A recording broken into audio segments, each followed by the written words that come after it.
Of America's most intensely regional sport may be spoken in the soft drawl of South Georgia, or the nasal twang of Western North Carolina, or the backwater brogue of South Carolina. But wherever you place the accent, you must place it below the Mason-Dixon line. In its entire racing schedule, stock car racing ventures out of the Southeast to visit only 4 locations. But those are just vacation trips. Stock car racing makes its home in the South because it was born there nearly 40 years ago. And even before there were races, there were races. Legend has it that men like Junior Johnson and Buck Baker made money driving false-bottom cars filled with moonshine whiskey on dark backwoods roads in the mountains of North Carolina and Tennessee. When they emerged onto dirt tracks to race with Lee Petty and Fireball Roberts, they were participating in the development of what now ranks as one of the region's 3 major sports. Only college football, mostly south and west of the Georgia line, and college basketball, mostly north and east of the Peach State, have provided real competition. Pro football, regarded by some as the nation's favorite sport, is no match for stock car racing in the marketplace. As Atlanta proved on November 3 of last year, the Falcons and the Redskins drew a crowd of about 40,000. A few miles away, nearly 70,000 bought tickets to see the Atlanta Journal 500. It isn't just the danger, though certainly that's part of the appeal. It's that Southerners are uniquely attracted to heated competition among men who are among the coolest customers in sport. And as long as that's the case, sports like baseball and football will be the meat and potatoes at the American spectator's buffet. But stock car racing, by tradition and by choice, is the grist. ABC Sports presents from the Atlanta International Raceway, just south of the big city, one of the premier stock car racing events of the year, the Atlanta 500. This ABC Sports exclusive is being brought to you by Radio Shack, the computer experts, by Chevrolet, who invite you to drive today's Chevy, live today's Chevy, and by Goodyear. You either have Goodyear Eagles or you need them.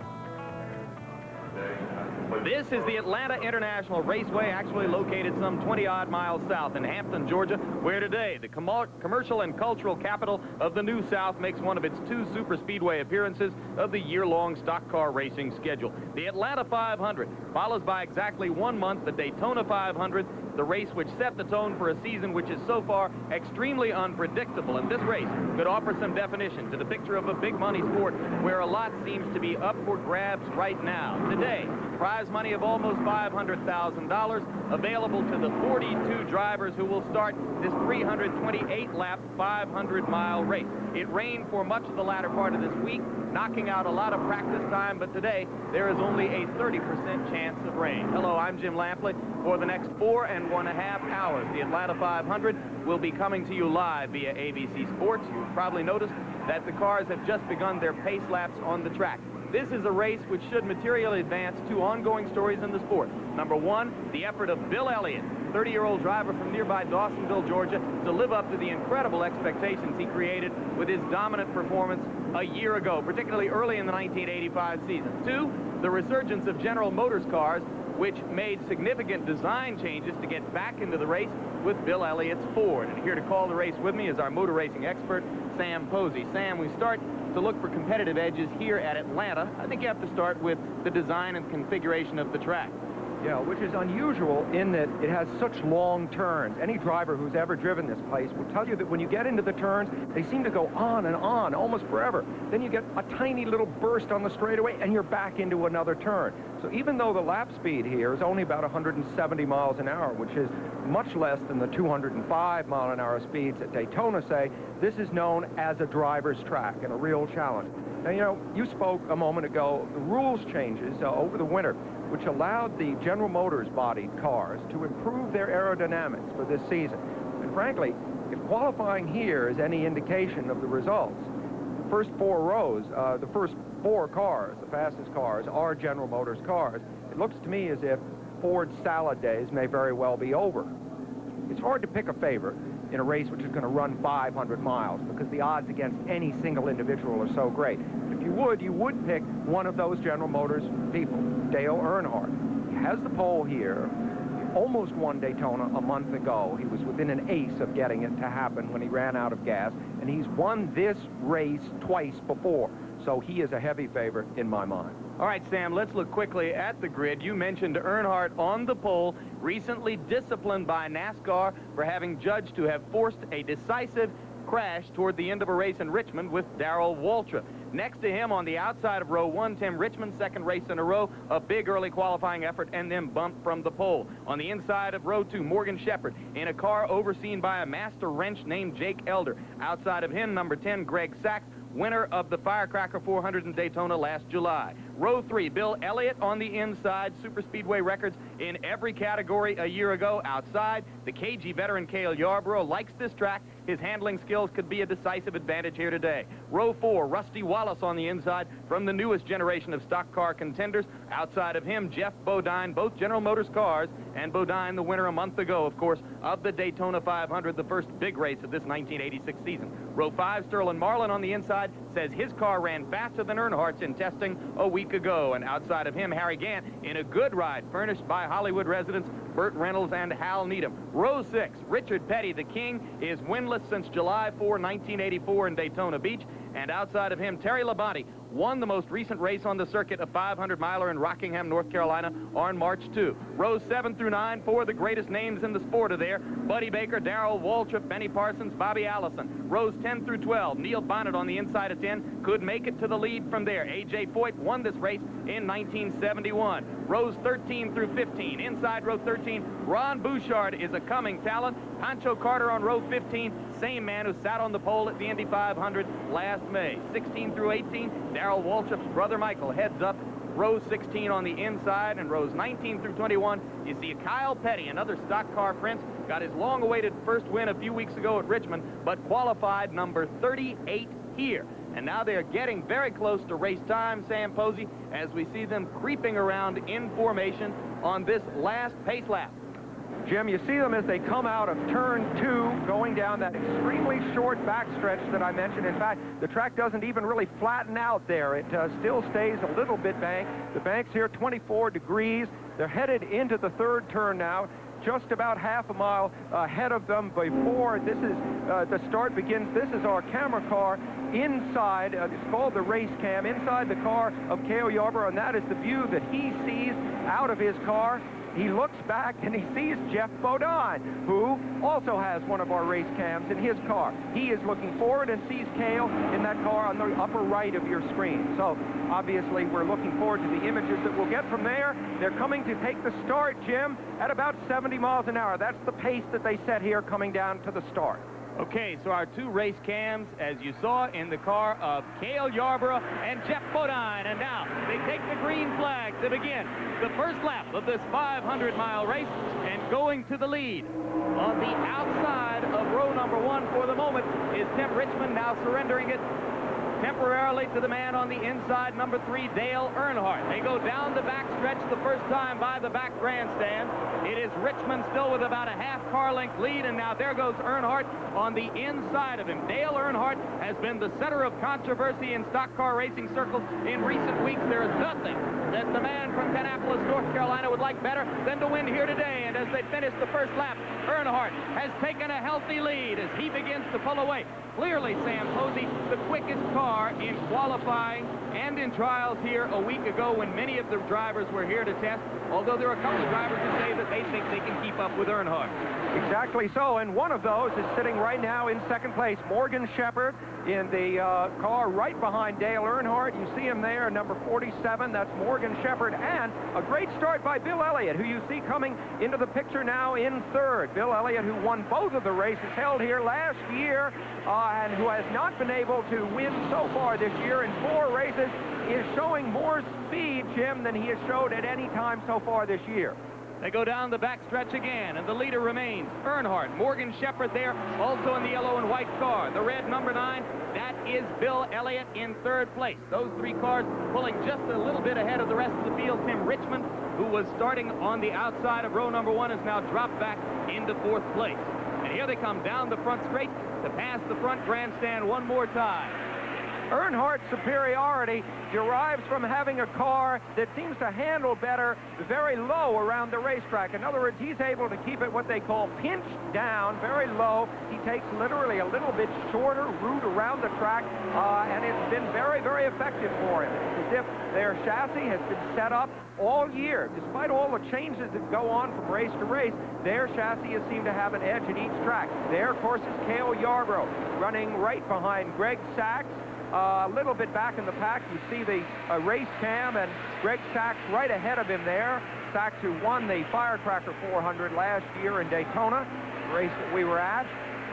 Yarborough at this moment is running in 6th place. If you take a look at Cale at the office inside the roll cage, which constitutes the support system in his car, number 28. That is Sachs just in front of him, and there the 4 leaders farther up through his windshield. You can see Richmond and the 3 men in front of him, Elliott, Shepard, and the leader Dale Earnhardt. Now there goes Cale Yarborough on the inside, apparently making a move for the moment past Greg Sachs, and then letting Sachs go back by on the outside of the track. Well, yes, but Cale, this is going into turn 1, and he's positioned where he wants to be, and you saw Sachs suddenly fade back out of the picture. In fact, Sachs, by being forced to go so wide, left a gap that another car drove right into. So that worked out very, very well for Cale Yarborough. We are on lap 5 of 328 laps in this 500-mile race, the Atlanta 500. Dale Earnhardt is the leader, well ahead for the moment of Morgan Shepherd at this early juncture in the race. 3rd place belongs to Bill Elliott. Tim Richmond still holding on to 4th place. Dale Earnhardt, 33 years old, from Kannapolis, North Carolina, had his best year perhaps in 1984 with 14 top 10 finishes, but he won this race back in 1980, the year in which he won the points championship for Grand National Stock Car Racing. Relatively brief career, he is already 6th on the all-time earnings list, and he is known as a Charger. He's also known as an extremely tough man. Dale Earnhardt, the leader for now, and we'll be back right after this. We are back at the Atlanta International Raceway, where, as you can see by the lap statistics, we are just getting started in a long haul. Dale Earnhardt still the leader, and the standings remain pretty much as they were when we went away. There is a look at the lead car, Earnhardt, who is building just a little bit of a working margin right now as you watch him go down the backstretch and into turn number 3. Shepard is on the right side of the screen, trailed by Bill Elliott. Elliott, as I said, is having his best performance so far of the year. Encouraging for him, this is what you would call a home track. You see Elliott just on the right of your screen now, car number 9. He lives a little way up the road in a small town called Dawsonville, Georgia, and you can be sure that there are a number of people, probably in the hundreds here, rooting for him. Right on the tail of Morgan Shepherd there. There is much to prove for Bill Elliott, who was so dominant a year ago. 11 pole positions in superspeedway races, 11 superspeedway wins, tying a record. Particularly in the early part of the season, he was totally dominant. Everybody looks at the front of the pack in a race like this, but there is a continuing story going on at the back of the pack. That is the car, number 18, Tommy Ellis, who qualified 17th originally for this race Friday, but then when later found by NASCAR to have had an inoperative fan and alternator on his car, something which boosts the horsepower, was busted back in effect to 42nd position and forced to start at the very end of the field today. Already, Sam Posey, he has passed 14 cars in the race, and here's a look at how Tommy Ellis has been going through traffic. This is just before the start, I believe, Jim, and as you see, he's already positioning himself to take probably a higher line than the other cars are going to. You'll find more running room up there where the slower cars that he's passing will not be able to operate as successfully as he. He's already by 4 cars right there at the start. In many ways, you know, it's a delight, frankly, to start at the back because you get to knock off so many people right away that you may overcome the disadvantage of the tactical bad position by feeling racy. Look at the drivers he'll be able to quickly overwhelm as he moves his way up through the pack. It's kind of fun when you're forced into that situation. Ellis claimed after the penalty was levied against him that he had in effect been penalized for mechanical failure, that the The pump, which operates the fan and connects to the alternator, had malfunctioned during the course of his qualifying. NASCAR said, we don't care how, we just know that you got extra horsepower. And there is Ellis right now in car number 18 as he continues to move up through the field after starting in 42nd and last position. That is A.J. Foyt on the left side of the screen, and right now you are watching Ellis clearly with more power, Sam, going to the inside of the track and easily by Foyt. Better handling in any case. He ran down low. We're now back to the front. This is Dale Earnhardt leading up front, but Ellis will keep our eye on him, although I suspect he will sort of stall out around 9th or 10th place. The leader remains Dale Earnhardt in car number 3. Morgan Shepherd behind him in car number 47. Just behind Shepherd is Bill Elliott. It is still Tim Richmond in 4th place, and they string out from there. At this stage of the race, how important is speed? How important is jockeying for position? You've got almost 500 miles to go. Well, obviously, the track here is only a mile and a half long. You don't want to get a lap back of the leader, and at this rate, Earnhardt, although by the first fuel stops at about the 100-mile mark, would not be a lap ahead of the 2nd and 3rd place men. He might easily be a lap ahead of people running as high as 10th. So speed is important. People are not laying back by any stretch of the imagination. You see the case in point. He's already put one of the competitors a lap down. And we mentioned earlier that Earnhardt is known as a charger. It's particularly germane in the wake of his crash with Waltrip at Richmond recently. Here's what Earnhardt said to us earlier this week about his aggressive driving nature. Well, I thought that's what, you know, anytime you was a competitor, you're supposed to be aggressive to a point, whether it be football, basketball, or what. If you're going to be good in any sports, you're going to have to go out and go for it. And sometimes you get on the ragged edge, sometimes you make mistakes. Well, I made a mistake, and you know, we come to Atlanta, it's going to be the same thing here. I'm going to have to go out there and race and do everything I can do to go out and win and get aggressive some. But as far as going out and wrecking somebody intentionally or trying to hurt somebody or trying to put somebody out of a race, that's not my style. That's not what I'm out there to try to do. At some point during the course of the day, we hope to offer you a look at what happened in Richmond, and there is still discussion among all of the racers on this circuit about the confrontation, or supposed confrontation, between Dale Earnhardt and Darrell Waltrip at Richmond. Well, we look forward to seeing that. But the battle for second has really heated up, with Elliott well positioned now inside of Morgan Shepherd and Tim Richmond, who started on the front row, coming right up. So there's a three-way battle for second, with Elliott positioned better than any of the other cars. It's a little bit of a chess game. You give a little bit away on one turn in order to be better positioned on another. Elliott has been waiting to make the move he's making now for about 3 laps. But you see, he's got Morgan Shepherd now on the outside of him, and Elliott should be able to play the trump card of being down low to get by. Now, I raise a question now about how well Elliott's car is handling, because if that was Earnhardt's car there, he'd be by Morgan Shepherd and gone. And as you can see, Tim Richmond's having no trouble staying with him. Well, here in 3-car form, Sam, is the very confrontation everyone's been talking about between a Ford car and 2 General Motors cars.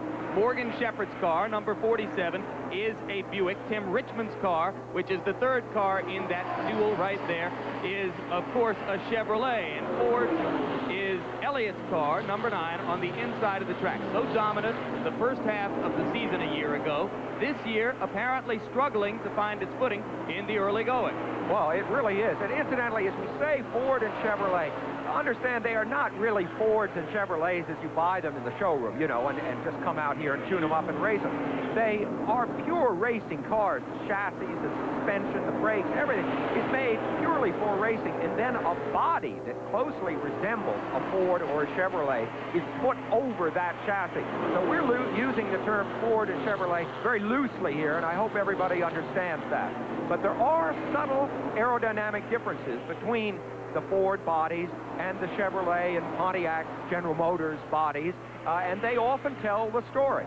Elliott has prevailed here, Jim, but it is nothing like the strength that he was able to show last year. In a confrontation like that last year, he would have been like a prize fighter with his gloves off. You know, he would have punched those guys out and been gone. And here, he was barely able to eke away from them. Thus far, there have been no yellow caution flags in the race, so the cars have been running full out, just as their mechanics would want them to be going ever since the start of the race. The fuel tank limit for a stock car of this sort is about 100 miles. So if we don't see any caution flags, we can expect the beginning of pit stops after about 100 miles. There are 42 pits to cover. We have our two most athletic ABC sportscasters here to cover them, Tim Brandt and Al Troutwig. And quickly now, let's go down for an update from Tim Brandt. Jim, you and Sam have been talking about how these cars are basically race cars in the suspension parts. The body, of course, the stock part is just like you buy from the Detroit manufacturers. One very, very big difference, of course, is in these tires. Every tire has a different circumference, and that is extremely important, especially on a track like this, where they are half-mile turns, and it seems as if you are turning the entire time. It gives you an impression. You put the smaller tires down like this cup on the inside, the bigger tires out on the outside, and it'll roll like this into those turns. It keeps these cars turning on this type of track, where it is a half-mile turn on each end, and the straightaway is just a quarter of a mile long. There is Dale Earnhardt, who is turning around this Atlanta track faster than any of his 41 competitors right now. Earnhardt still in the lead. We'll be back to the Atlanta 500. Almost 50 miles into the Atlanta 500, there is a look at the man who is picking his way through back-of-the-pack traffic and currently holding on to the lead, as he has since leaving the pole position at the start of the race. Number 3, Dale Earnhardt in command. Bill Elliott has taken over second place ahead of Morgan Shepherd, who leads. Tim Richmond, Harry Gant, Cale Yarborough, and Rusty Wallace. His qualifying speed here for Earnhardt was just over 170 miles per hour, almost 171 miles an hour. That is on a lap of 32.1 seconds, roughly. We're going to take a look now at a full lap for Earnhardt. Obviously, they will not be turning quite as fast as in qualifying at this point, Sam Posey, but anything between 32 and 33 seconds is a very fast lap here at Atlanta. Well, exactly. Imagine that the lap he's turning now is about in the high 160s range. In the turns, he'll only be going about 160. On the straight, he'll probably go about 180. That's roughly the speed range. 34.1, so you can see they have slowed considerably since qualifying day Friday as they begin to pace themselves for the 500-mile-per-hour haul.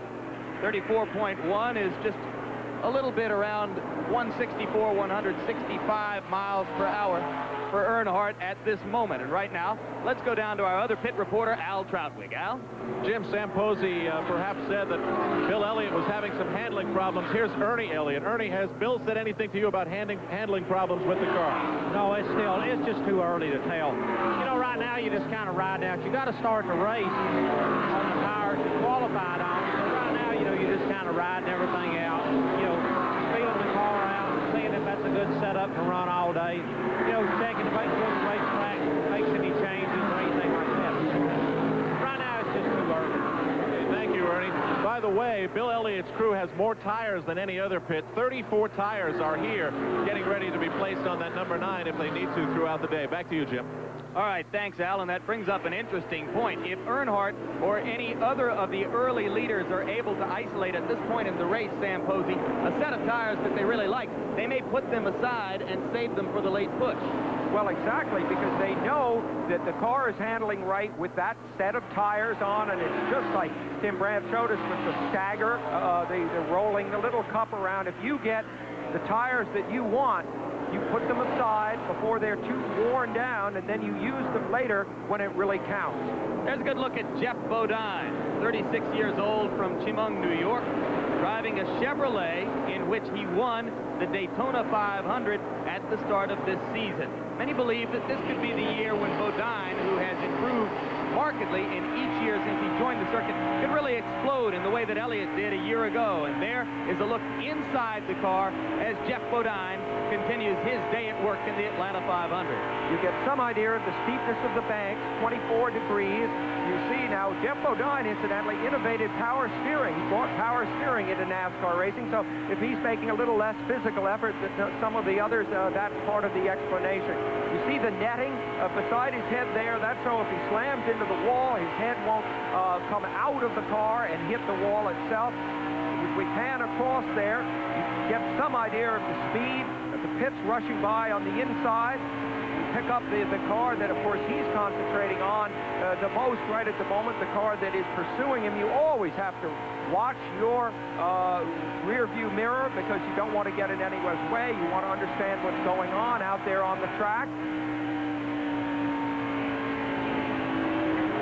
Good look at what is going on from inside Jeff Bodine's car. When last I was able to check the standings correctly, Bodine was in 8th place, exactly the position in which he started the race. We've had a remarkably clean first 50 miles in this Atlanta 500. So far, I have seen only one car pull into the pits. See the bars there? Well, we'll get back to that when we look next time from inside the car. We have resumed here with a look at what is now the battle for third. Morgan Shepherd, that's third, fourth, and fifth we're looking at. The leaders remain Earnhardt in first place, Elliott in second place, and now Gant, Bouchard, and Richmond battling for third, fourth, and fifth. Harry Gant, Ron Bouchard, and Tim Richmond, two of the young bloods on the circuit in Bouchard and Richmond. And Harry Gant is a polished veteran who is almost always around at the finish. Yes, he is. In fact, I'm surprised to see him run quite that well this early in the race. But, Jim, as you explained earlier, the early stage of this race is going to be a little unusual because there was so little practice due to the rain in the last few days. And so the way a car is handling now, there's no real indication of how it's going to handle later. As you well know, there's so many ways to adjust the car, the different tires that you put on it, to suspension changes that you can make, even aerodynamic changes that you can make as the race goes on. I was interested by what Ernie Elliott said when he dispelled my fear that perhaps Bill Elliott's car wasn't handling that well. Obviously, they know they've got a long race ahead of them. They're not dismayed that Bill's car didn't seem to have extreme bite. After all, they are running second, and a very clean second, too, which is the best they've been doing this year. So I think I underestimated the Bill Elliott potential a little bit. Well, there is, of course, a modicum of driver skill involved in this, and Bill Elliott, regardless of what his mechanical situation may be early in this season, has proven, particularly last year, that he is an extraordinarily talented driver. Well, I think that's where racing on this track here in Atlanta makes such a contrast with racing at Daytona, which many people saw a month ago. Here, it is all the turns. Look at it. It's exactly what we talked about. It's 1.5 miles around. Each of these long turns is half a mile. The straightaways are only 1/4 of a mile. You better believe there's a lot of driving involved. In fact, you don't go into the turns flat out, as we watch Bill Elliott here. You have to brake a little bit as you go into the turn and then accelerate back up to speed. It's a very delicate operation the whole way. These are enormous cars. I mean, they weigh 3,700 pounds with no fuel and no driver aboard. So it's over 2 tons of car out there on really very narrow tires, say, compared to an Indianapolis car. It's a delicate game of balancing an elephant on what really feels when you're in one of the cars like little roller coasters underneath you. Right now, Elliott is about 3½ seconds behind the leader, Dale Earnhardt. As you see there on the screen, we widen out to show you exactly what 3½ seconds mean. Earnhardt looks like he's a long way ahead as they go down the backstretch. The difference is actually just about 3½ seconds, and certainly to this early point in the race, that is the kind of working margin which indicates precisely what you said before the race, Sam Posey, that Earnhardt's car is the quickest and has seemed to be the best acclimatized to this track, given the limited practice time available to drivers here this week. It did rain most of Thursday and Friday, and that caused most of the drivers to miss substantial practice time. It means that those who are more familiar with the track, such as Bill Elliott, and of course a veteran like Dale Earnhardt, will have a bit of an advantage. Right now, Earnhardt clearly the quickest car and still well ahead in the lead. Oh, he's whipping right around Ron Bouchard there, who ran very well at Daytona. Unusual to see Bouchard lap this early in the going. That's what I mean about how critical it is. If you get a lap down, a yellow comment comes out, everybody bunches up, you are stuck a lap down. And so at the moment, Earnhardt's pace is making it very difficult, not for Elliott here, not for some of the other front runners, but guys back in 9th, 10th, and 11th. One problem caused by the shortage of practice time, Sam, is that a lot of these teams are guessing on how to set the car up for the race. A couple of days ago, we asked Bill Elliott himself, if you guess wrong on setting up the car, how are you able to correct it during the course of the race? That's a key to thing about it. You got to really work harder on the pit stops to try to you know, if I think it's going to be a cool day and I set the car up one way and it turns out to be a real hot day, or the track changes more than what I think it's going to change, because I've been to most of the places and I got a pretty good idea how the track's going to change. Then you're just always working all day long trying to get something back to where you can run halfway decent in the race. And a lot of times, sometimes you get it back, and then sometimes if one car is really running good, they can get you behind before you do catch up. And for now, a persistent cloud cover is keeping the temperature here in the 60s, which amounts to a relatively cool day by stock car racing standards. So there is the leader, Dale Earnhardt, still well ahead of the man you just heard from, second place Bill Elliott, as their confrontation continues early in the Atlanta 500. We'll be at Atlanta International Raceway, still very early in the Atlanta 500, which follows by 1 month the first big stock car racing jewel of the season, the Daytona 500. This has appeared early to be a wide-open season, but there is a man who could establish dominance in this season, if indeed that is to be on the part of any one driver. Dale Earnhardt, who is currently in the lead ahead of last year's most dominant driver, Bill Elliott. Now let's go down for a report from Al Troutwig. Al? Jim, of course, not much happening right now in the Dale Earnhardt pit, which is headed up by Kirk Shelmerdine. Kirk, how are things running in that number 3? Everything's fine right now. We've got a long way to go. Has Dale said anything about the way the car is performing yet? I'm sorry, what'd you say? Has Dale said anything to you about the way the car is performing? No, he just said everything's okay, and we're going to wait it out and see what the track does. Okay, running in front, Dale Earnhardt. Back to you, Jim. All right, thanks, Alan. We have already mentioned to you the confrontation between Earnhardt and Darrell Waltrip, which took place in a race at Richmond 3 weeks ago, occasioned a disciplinary measure on the part of NASCAR directed against Dale Earnhardt. Sam Posey, let's take a look at precisely what happened there. It starts out, we hear what Darrell Waltrip had to say about the incident, and then we'll have a look at the incident. I'm sorry it happened. I don't want to be involved in these kinds of things. And when you run up front and when you win a lot of races and when you're trying to win a race, you're going to be involved in controversies. If you run back in the pack, if somebody runs over you, who cares? But if you're trying to win the race and somebody runs over you, then obviously it creates a lot of attention. What happened at Rockingham is just a deal where I think Dale was trying to get a little bit of something to go in on Monday morning or Tuesday morning, whenever it was, with. He didn't give me much room, and we did rub together, but it certainly wasn't like what happened at Richmond. As we watch what happened, it's clear that Earnhardt hits Waltrip from behind, causing both cars to spin into the wall. Earnhardt, it would seem, is the villain, Waltrip, the innocent victim. But to fully understand the incident, realize that it's a time-honored technique to tap your opponent in the bumper, making him slide harmlessly out of the way as you duck through on the inside. Any driver worth his salt does this routinely, especially on the slower and therefore safer tracks such as this one. Where Earnhardt went wrong, and here we see it again, was in hitting Waltrip so hard that both cars went out of control. And surely this wasn't what he had in mind. So to me, it suggests that Waltrip was up to something himself, slowing early for the turn in an effort to throw off Earnhardt's timing. Well, what happened up there was a mistake on my part. You know, we got fined for it. NASCAR says it was reckless intent. You know, I don't see it that way, and it's just an argument between us and NASCAR.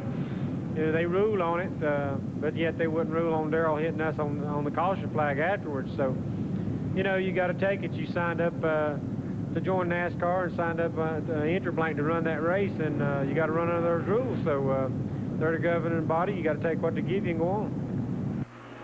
Now, what is fascinating, Sam Posey, is to note that Earnhardt is doing for Darrell Waltrip to a certain degree what a fellow named John McEnroe once did for Jimmy Connors in tennis. Waltrip, though not having been accused of being reckless, has been called self-motivated, petulant, and has not always been popular among fans and other racers in this sport. Now suddenly he is more so. Waltrip has really been working on his image over the last couple of years, because he did come into this sport as sort of Peck's bad boy. There's no question about it.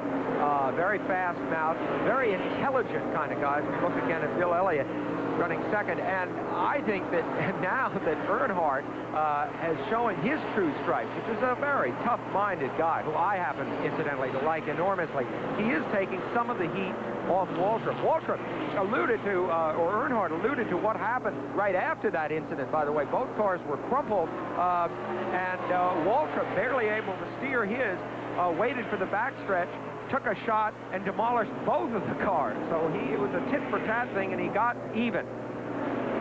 We're going to have a look now at Darrell Waltrip, who is struggling at this point in the race. He's tried the high line, which you see him running here. He's tried the low line. He can't seem to satisfy himself at this stage. But as we said before, we heard Ernie Elliott say in the interview, it doesn't really matter critically. But 14th is very, very far back for Darrell Waltrip. The key thing is, will he be lapped before the first round of pit stops, which give him an opportunity to set his car up a little bit better.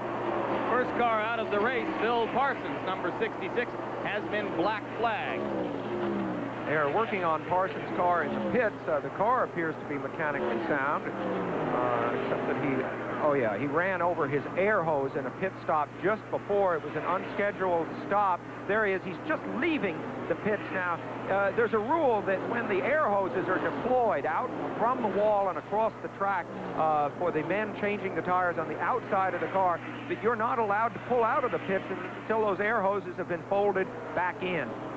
So Parsons penalized, but only a few seconds to hold in the pits. There's Dale Earnhardt leading. Meanwhile, Sam, number 64, Dwayne Pancho Carter, last year's pole sitter at the Indianapolis 500, has gone to the garage. So we apparently will not be seeing Pancho anymore during the course of the day. And there's another look at 33-year-old Dale Earnhardt in a Chevrolet, regular on the circuit since 1979, won this race in 1980, 6 years ago. It was his first super speedway win.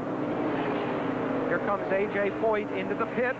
These are, I would start to say, scheduled stops at this point.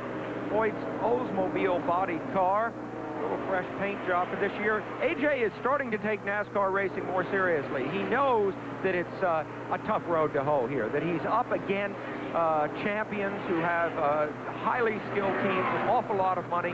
A.J. is still dividing his energies. You see his crew maybe not, I don't know, we'll have to see from the time, but I would say maybe not as sharp as some of the NASCAR crews that we'll see. That is a little bit slow. We'll see the same things done, the outside tires change and refuel, in 3 to 4 seconds slower. So Foyt is still feeling his way in NASCAR. Big upset, Sam, in the NCAA basketball tournament. Navy having knocked off Syracuse in the Carrier Dome in Syracuse. Navy, with their brilliant center, David Robinson, advances in the NCAA tournament, and Robinson, I am told, had 35 points today. There is Dale Earnhardt, and he is now slowing down and moving to the inside of the track. He's in trouble. Even if he's not coming into the pits, he is out going down the back. He's coming around now. He may have stretched the fuel too long. It was problems with fuel that cost Earnhardt the Daytona 500. He may once again have tried to stretch it a little bit too far. Remember that Earnhardt was in position to slingshot past Jeff Bodine and win the Daytona 500 when suddenly at the denouement of that race he ran out of gas. Here, just from the look of it, it may again be fuel problems for Earnhardt. Yeah, but if so, he isn't going to pay too dearly, although he'll have lost the lead. All right, now they just performed the same thing exactly that Foyt's team did, but wait a minute. What is going on here? The entire crew, and you're only allowed 6 men over the wall. They must have had 8 or 9 getting it started. As at Daytona, Jim, he stalled the car coming in.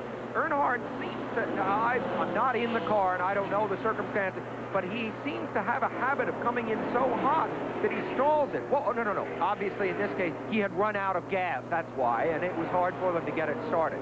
I'm wrong. I counted 9 men over the wall. Yeah. 1, 2, 3, 4, 5, 6, 7, 8, 9, counting the man on the near side. Yeah.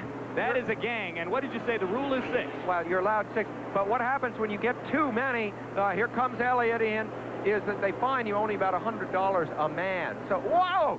That was a close call with Benny Parsons and Bill Elliott in the pit. Typical NASCAR racing, very close stuff there. Don't think that the crewman, by the way, look at the man changing the rear tire. He will glance occasionally up the track. He's already done it once to make sure that some car isn't barreling down on him. Bill Elliott had temporarily taken the lead when Earnhardt came in. Now he has surrendered it. For the moment, number 33, Harry Gant is the man on the lead, but Gant has not yet pitted, and he'll have to come in fairly shortly.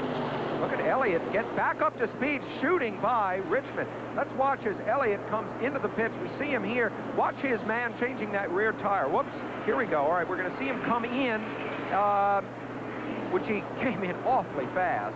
And this is where he has that near miss with Benny Parsons. Watch this. Parsons is right now pulling out of his pit there, number 55. Bill Elliott pulls right in front of him, the kind of thing that causes bad accidents. And look at that. And it looks slow on the screen because we're doing it there in slow motion. But these cars go from 0 to 60 in a hiccup, and that was quite a dangerous little brush there between Benny Parsons and Bill Elliott. There's Harry Gant, number 33, the leader. You see Elliott sneaking right back up on him as Elliott unlaps himself, having temporarily gone a lap down as a result of the pit stop. So when Harry Gant comes in, Elliott will be in good position to perhaps reassume the lead.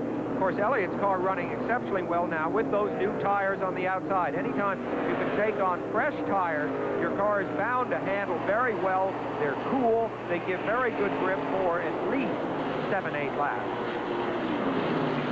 That's one reason you see cars come out of the pit and seemingly shoot by the cars that were, you know, running at the last stage of their time before coming into the pit. We are just about 100 miles into this 500-mile race. The leader for the moment is number 33, Harry Gant, driving a Chevrolet, a regular on the circuit since 1979. Harry Gant is 46 years old, labored for years. Finally got a breakthrough in 1984 and 1985 when he got the kind of equipment which made him a contender. Very quickly, let's go down to Al Troutwig.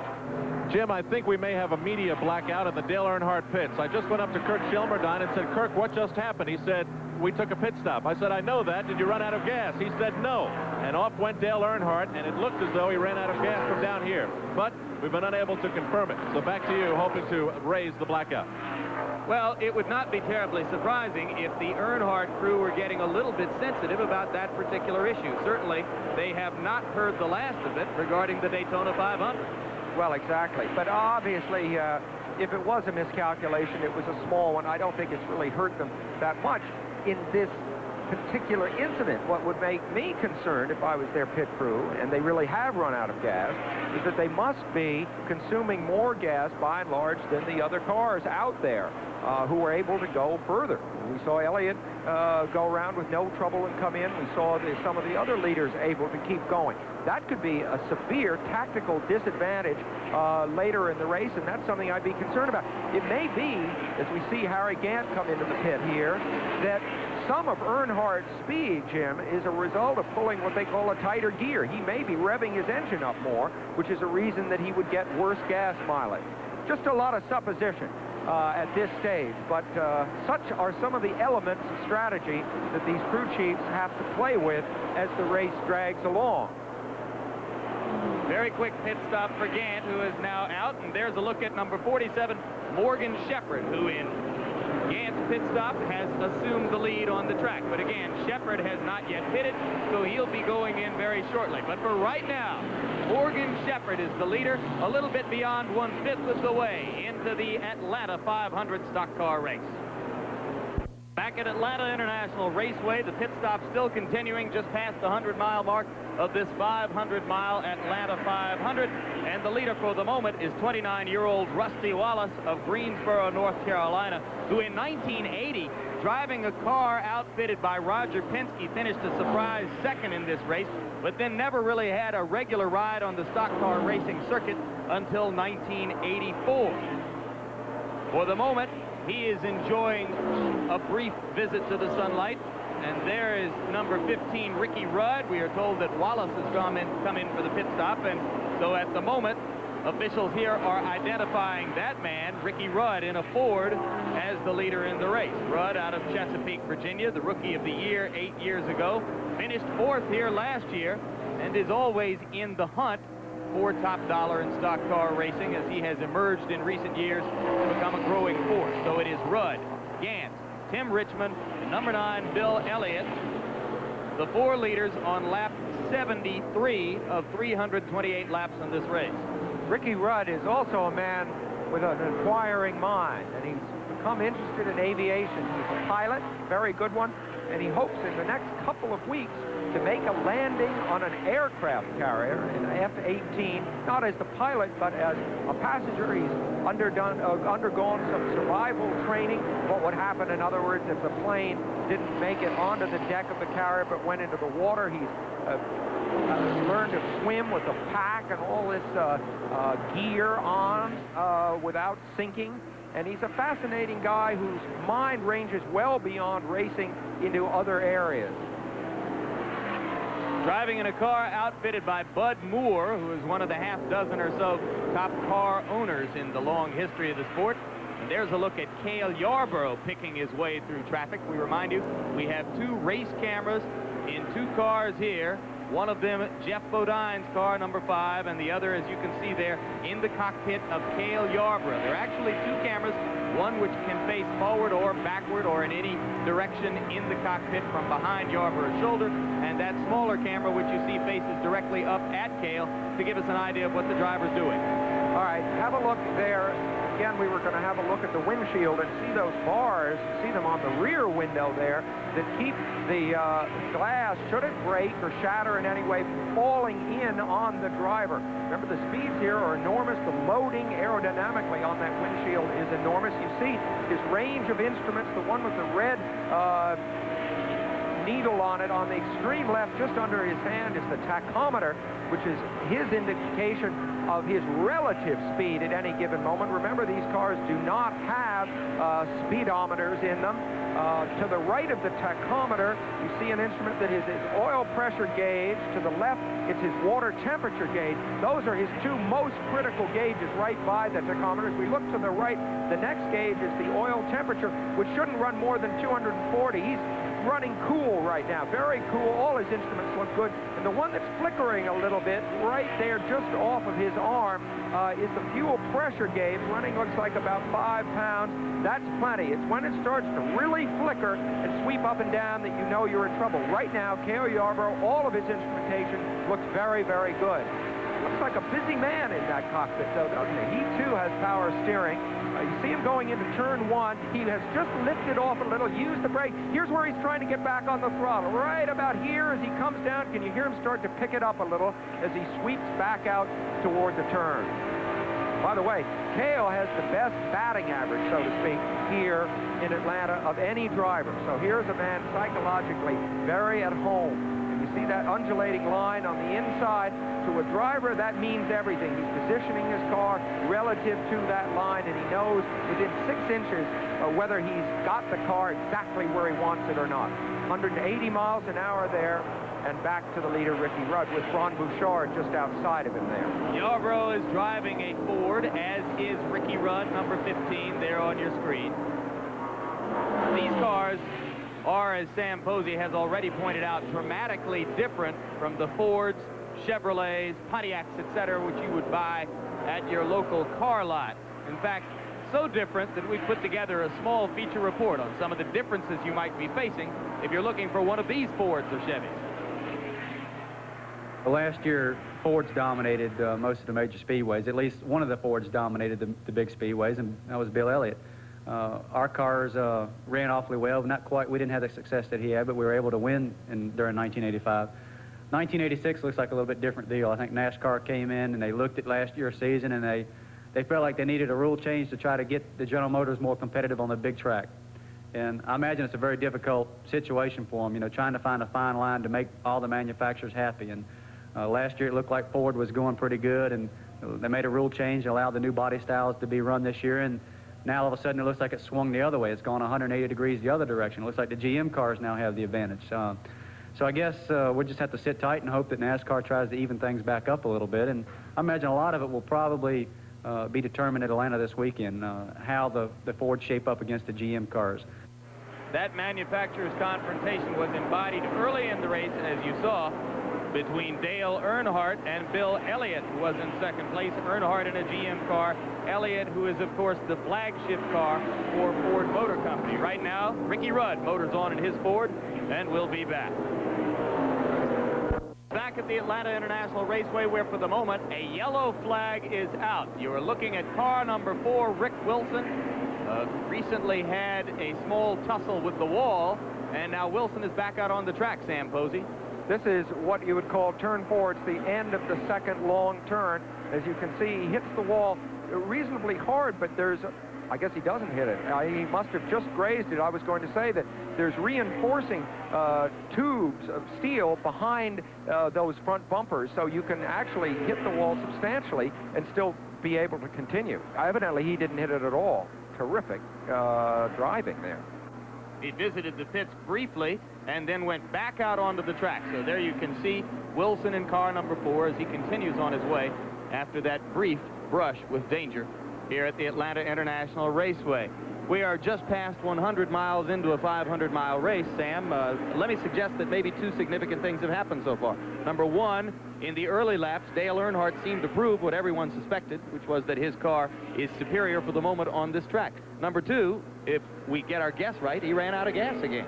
Yeah, and it sets up 2 stories that I think we're going to see unfold in the next hour or so, which is Earnhardt trying to make up the lost ground, and the Ford story. I mean, Ford is suddenly, it would seem, not dominating the event, but very much back in the hunt. The form of Bill Elliott, Ricky Rudd, a couple of the other guys. They are starting to run well, so maybe there's a little more parity in the rules than I imagined. All right, and while we are watching the cars run under the yellow and therefore in fixed position, let's take a look at some of the problems you might face if you tried to buy one of these cars. Hi, I'm Honest Johnny. You can trust me.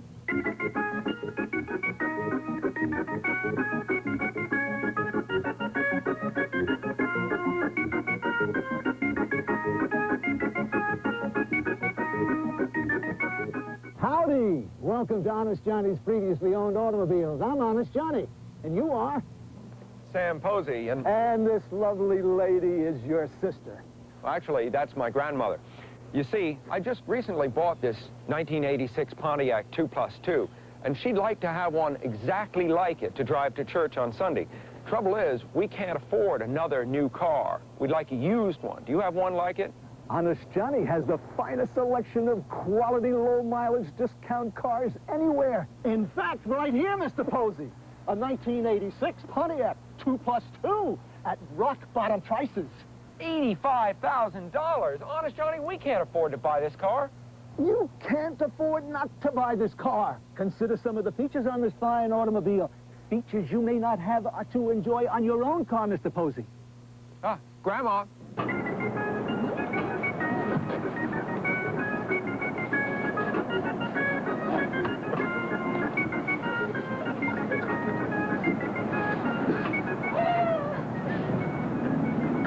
Ain't no doors to fuss with.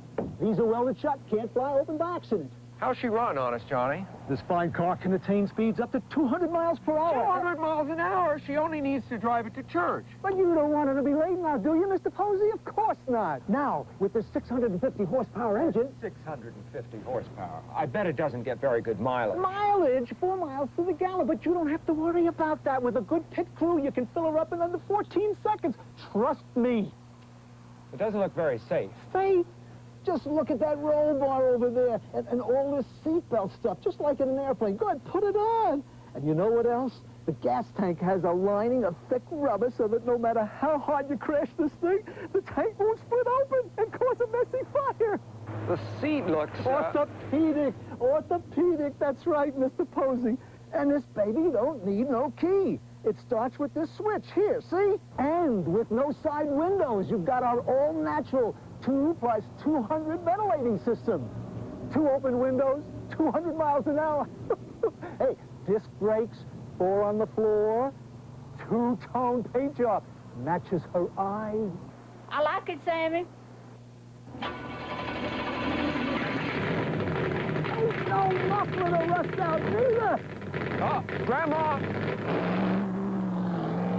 Now, Mr. Posey, Sam, I'll call you Sam. Sam, let me tell you about our finances.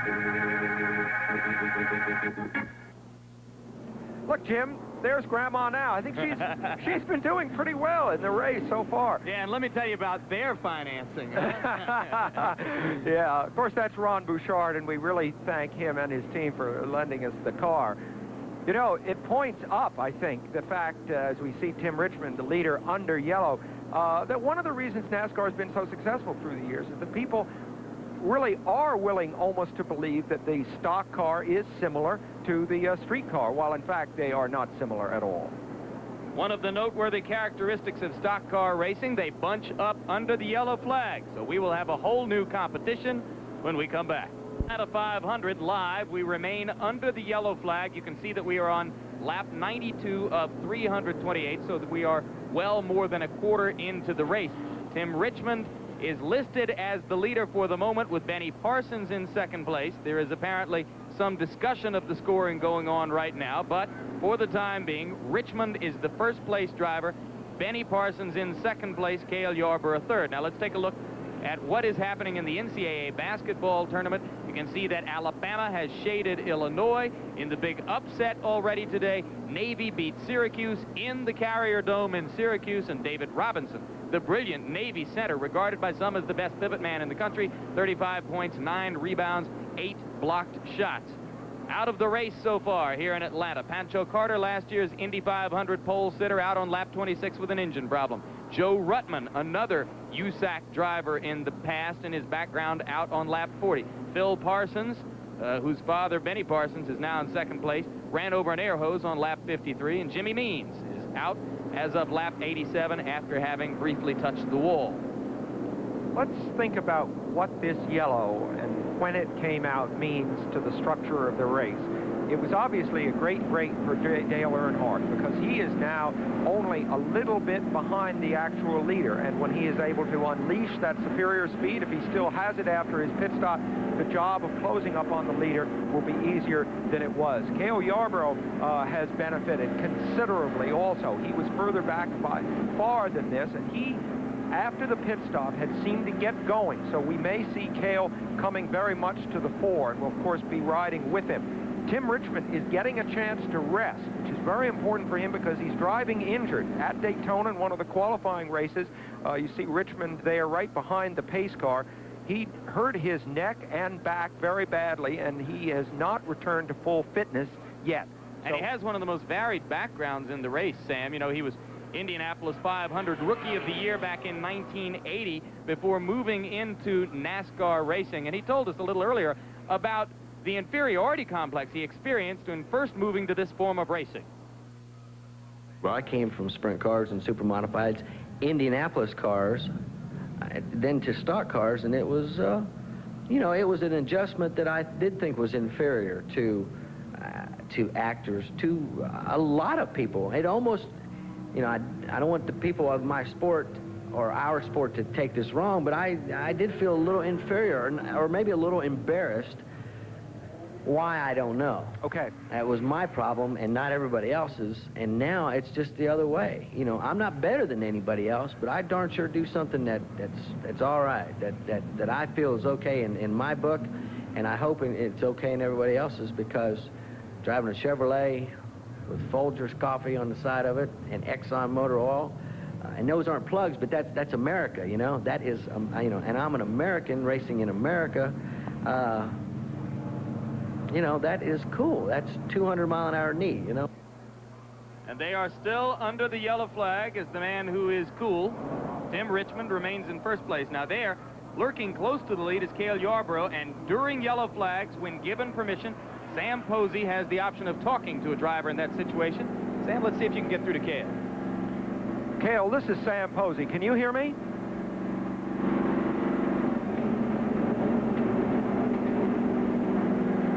Cale, this is Sam Posey. Can you hear me? Well, we can hear his engine sound up here, and I see that he is trying to talk to us. But unfortunately, Cale, we are not hearing you. We'll work on that, and meantime, wish you good luck. Obviously, you've come well up from the starting position, and things are looking good. All right, we will try to get back to Cale Yarborough later, if the mechanics of this situation allow us the opportunity to talk to him. the man from Sardis, South Carolina, known by some to be from Timminsville, South Carolina, but he actually lives in Sardis. Third place on the all-time list with 50 super speedway wins. And he has been, Sam Posey, the leading money winner in the history of this particular racetrack, having started 40 races here and having won 7 of them. A lot of people whom you spoke to here within the past few days figured that, particularly with the lack of practice time occasioned by the rain, Cale Yarborough would be one to watch in this race. Right now, Yarborough remains lurking near the lead under the yellow flag. Tim Richmond still in front. We'll be back with more exclusive coverage after this word from trouble.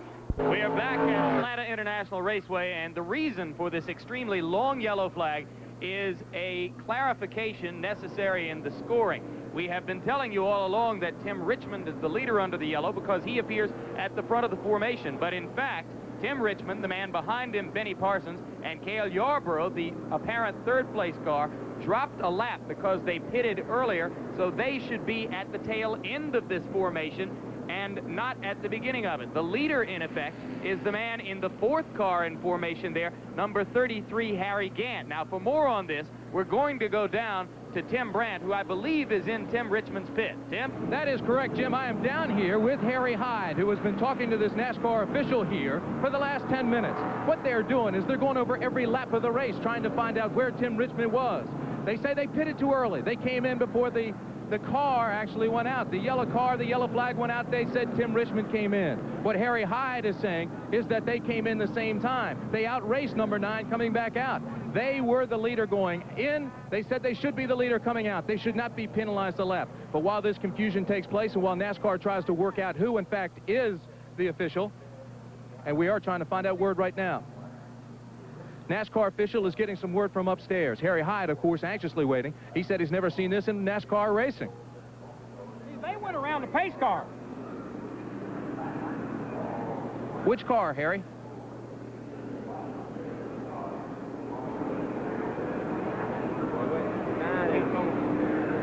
You pitted too quick, Harry. You lost the lap. You took it in. That's what they said. The only thing I want them to tell me is how the hell did I can't have my position like 9 has got it now? They can't just pick us out of a car, just pick us up in the pace car without somebody else being in it. How the hell they just picked us out? I don't know. He said you pitted too quick on the racetrack.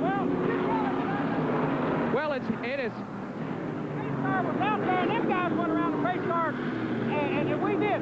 We tried to play it fair. He said you don't have to go with that. He wasn't going to change it. He talked to you after the race. He won't see me after the goddamn race. You tell him that. Well, obviously you can tell Harry Hyde is upset, Jim Lampley.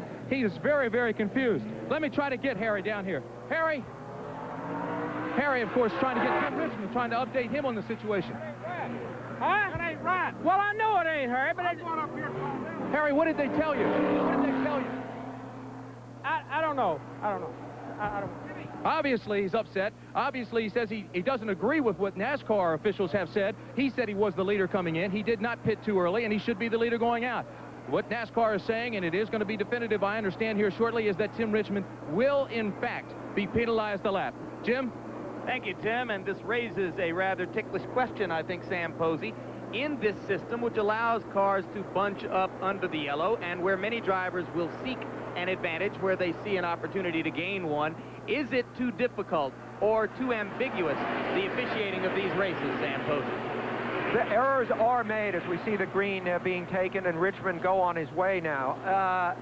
It seems to me that perhaps 1 or 2 of the 29 races that are held each year may be affected in some way by a scoring mix-up. And we'll never know whether you could call it a scoring error or a scoring dispute. By and large, they do an excellent job. The shorter the track, the tougher it is. The yellow goes out, the pace car goes out, cars are all over the place.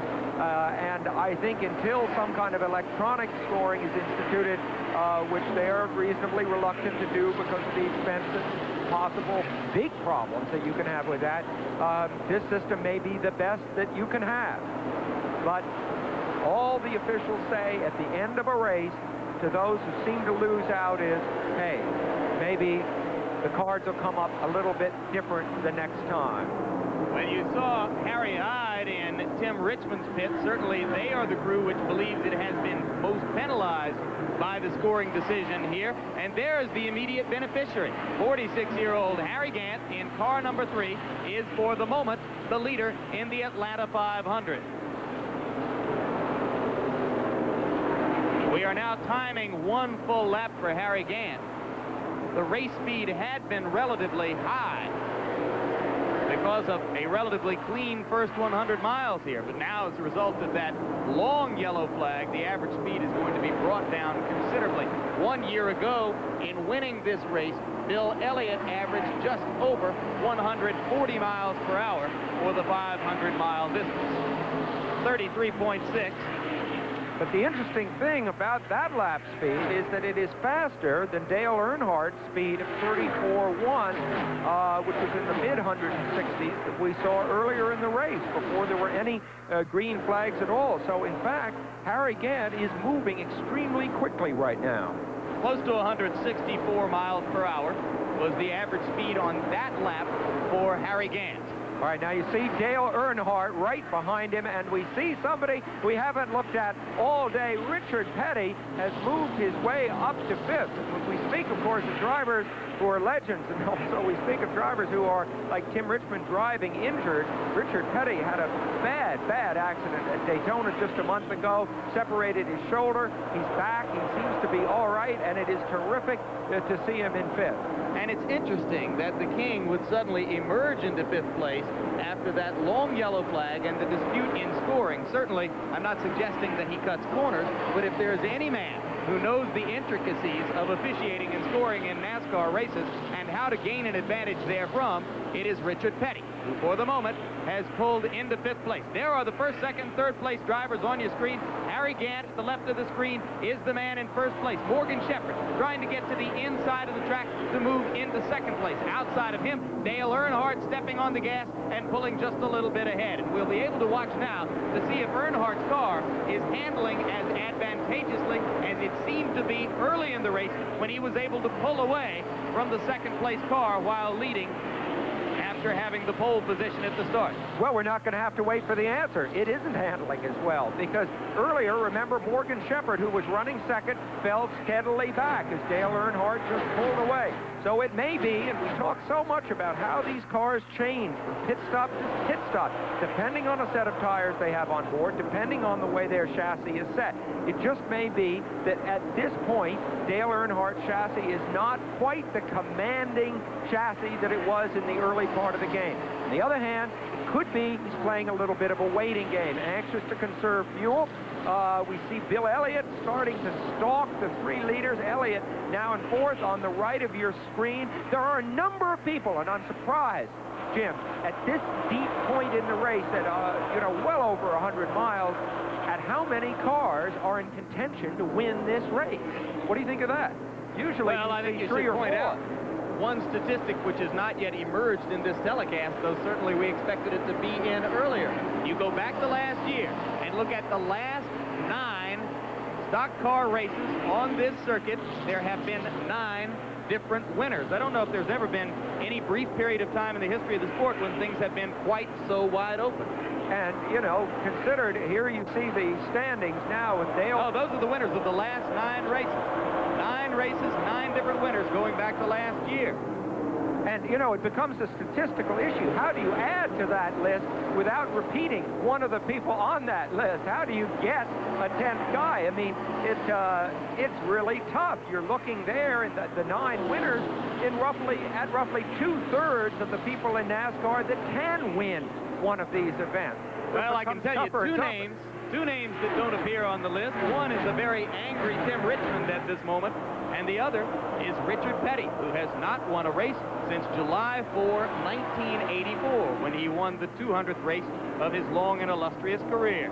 There is Earnhardt, still holding off Morgan Shepherd, though certainly, as you have pointed out, he does not have the capacity to pull away from Shepherd as easily as he did in the early going.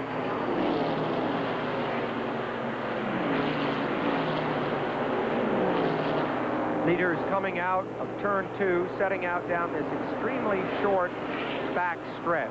Speeds here, 170 180 there, and then onto the brakes, then roll back into the throttle. It looks so smooth and deceptively simple, doesn't it, from the outside, and yet inside, as we've seen from our race cams, it's anything but easy. Now, most of Thursday and Friday, it rained here, turning the track and the surrounding area, or the infield, I should say, and the area surrounding the outside of the track into a mud bowl.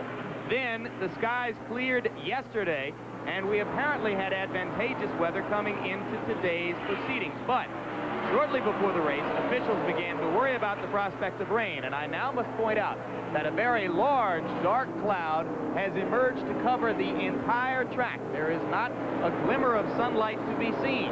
So for the moment, about a third of the way through the Atlanta 500, these drivers may be waging a battle against time and impending rain. There's a look at the cloud cover, which has suddenly emerged over this course.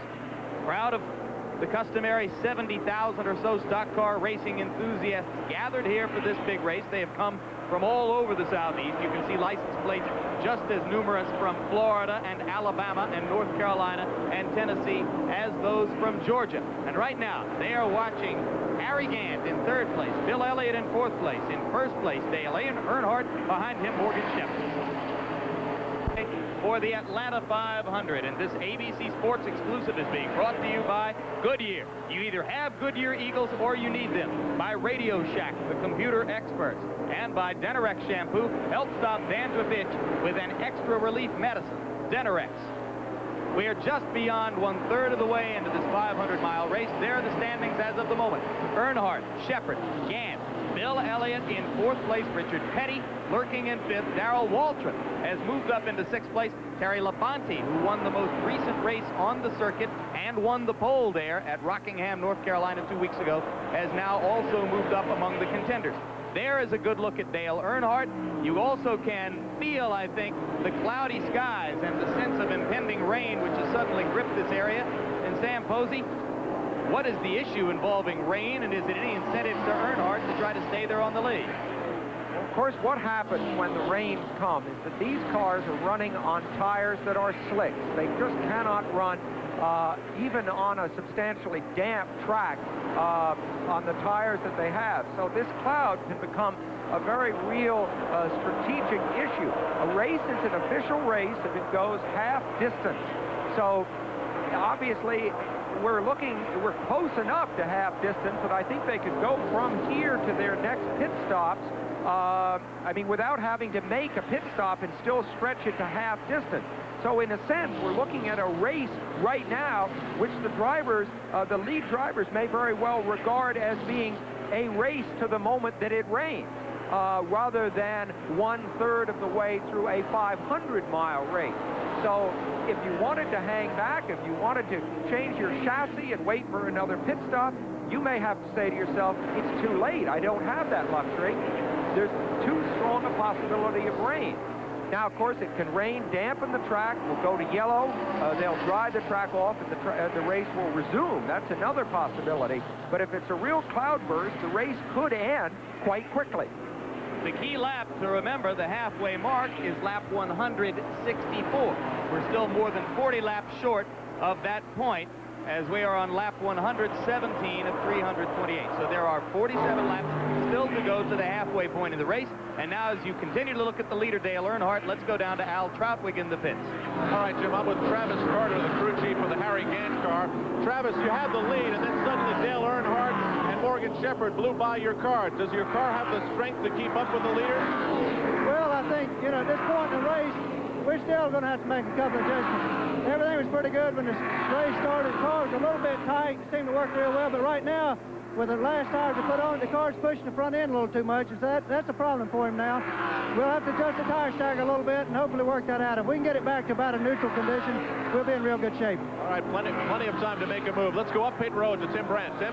Okay, Al, I am standing in the winner's circle where Tim Richmond would like to be at the end of this day. But however, that controversy in the last yellow took their people up in here to the official score. Now, ironically, by NASCAR written rule, only the driver can protest or plead a case or get the official scoring. Harry Hyde was trying to do that. He did not get what he wanted. Instead, Tim Richmond was penalized. So Harry Ranier, the club owner, the team owner, went upstairs. Harry is now with me. And Harry, what did they tell you upstairs at the official scores?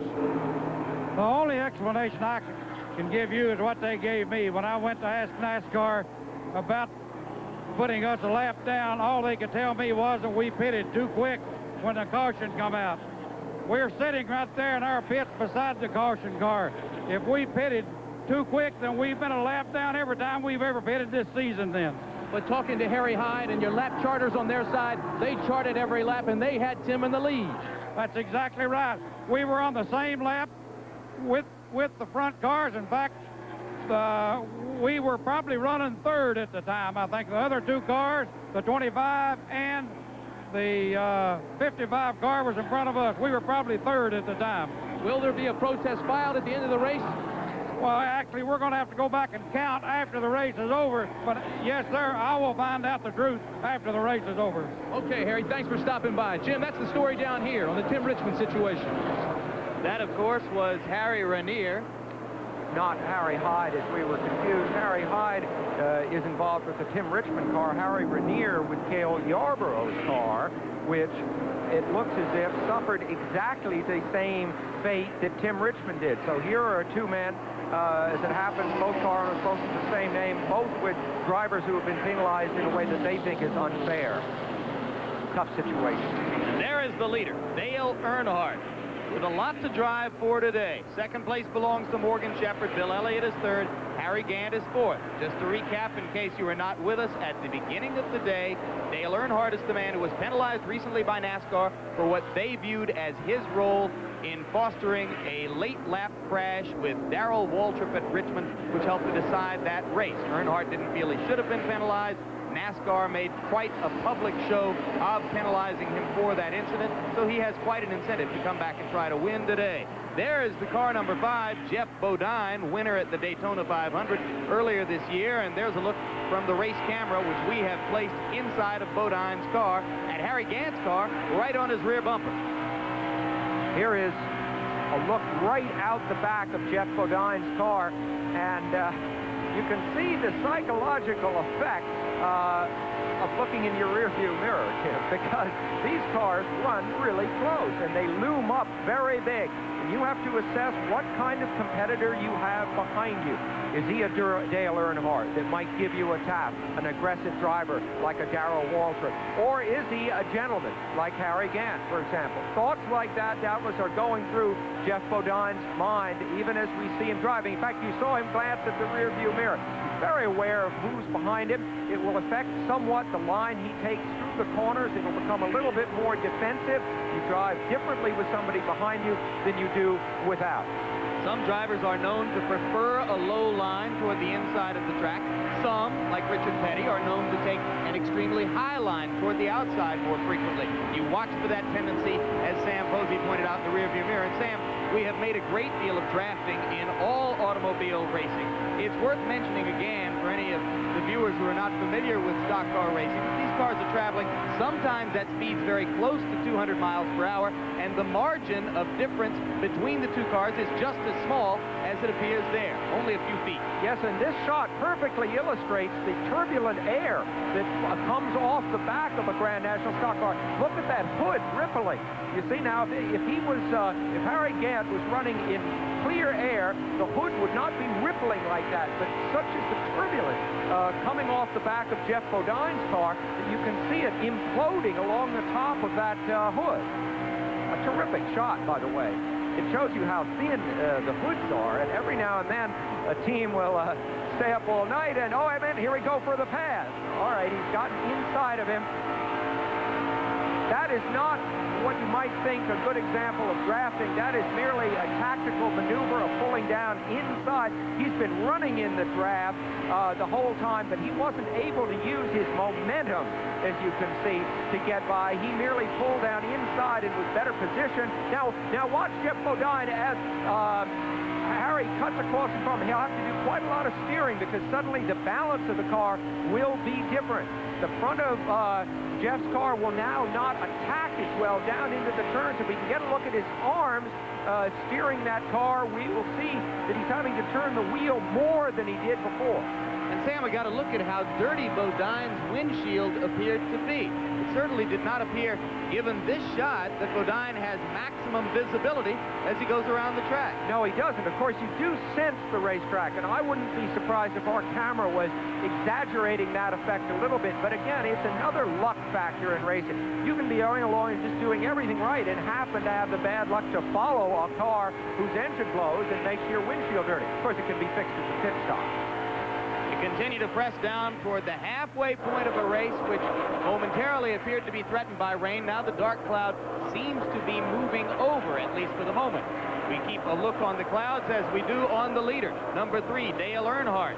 And another score from the NCAA basketball tournament, North Carolina State leading one of the Cinderella teams, Arkansas Little Rock Conqueror of Notre Dame, 37-33 at halftime. Many North Carolinians keeping an ear peeled to that game while they watch this particular race, since of course college basketball and stock car racing are probably the two most important and culturally attractive sports within the state of North Carolina.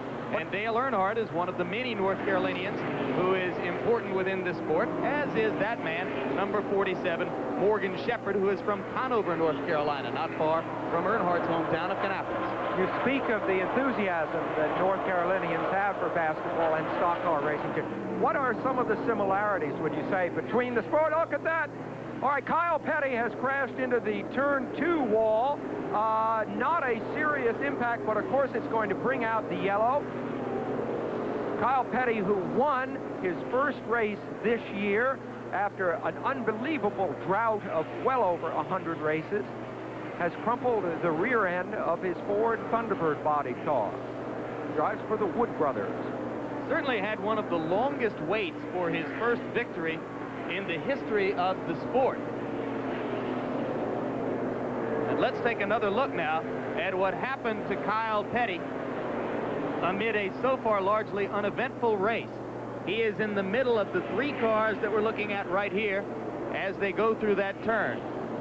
All right, well, we see him. He pitched the car down quite sharply there, conceivably just too sharply, unless there was a mechanical effect. And because our picture didn't start earlier, you really can't make an accurate judgment. But from where we picked it up, it looked as if he turned it too steeply. And the yellow has brought a rash of pit stops now. Earnhardt is in. Elliott is in. Various of the other leaders. I can see Benny Parsons is in. Jeff Bodine has come in. Now here comes the number 10 car of Greg Sachs, which has not been among the leaders so far. And perhaps the chief beneficiary of this yellow flag will be Tim Richmond, number 25, of whom we've spoken so much. He was in danger of being lapped by Earnhardt just moments before that crash by Petty. And now, as a result of the yellow, he'll be able to bunch up with the lead pack once again. You saw Harry Gant leaving the pits, as at the moment it is Tim Richmond who has taken over the lead amid all these pit stops. Tim Richmond, who wanted to reassert himself after having lost a lap to what he and his crew must believe to be flawed scoring by NASCAR, in the lead at the moment. Back at Atlanta International Raceway, where at this moment we are in the last lap prior to a green flag. This was going to be a short yellow occasioned by the brush with the wall on the part of Kyle Petty.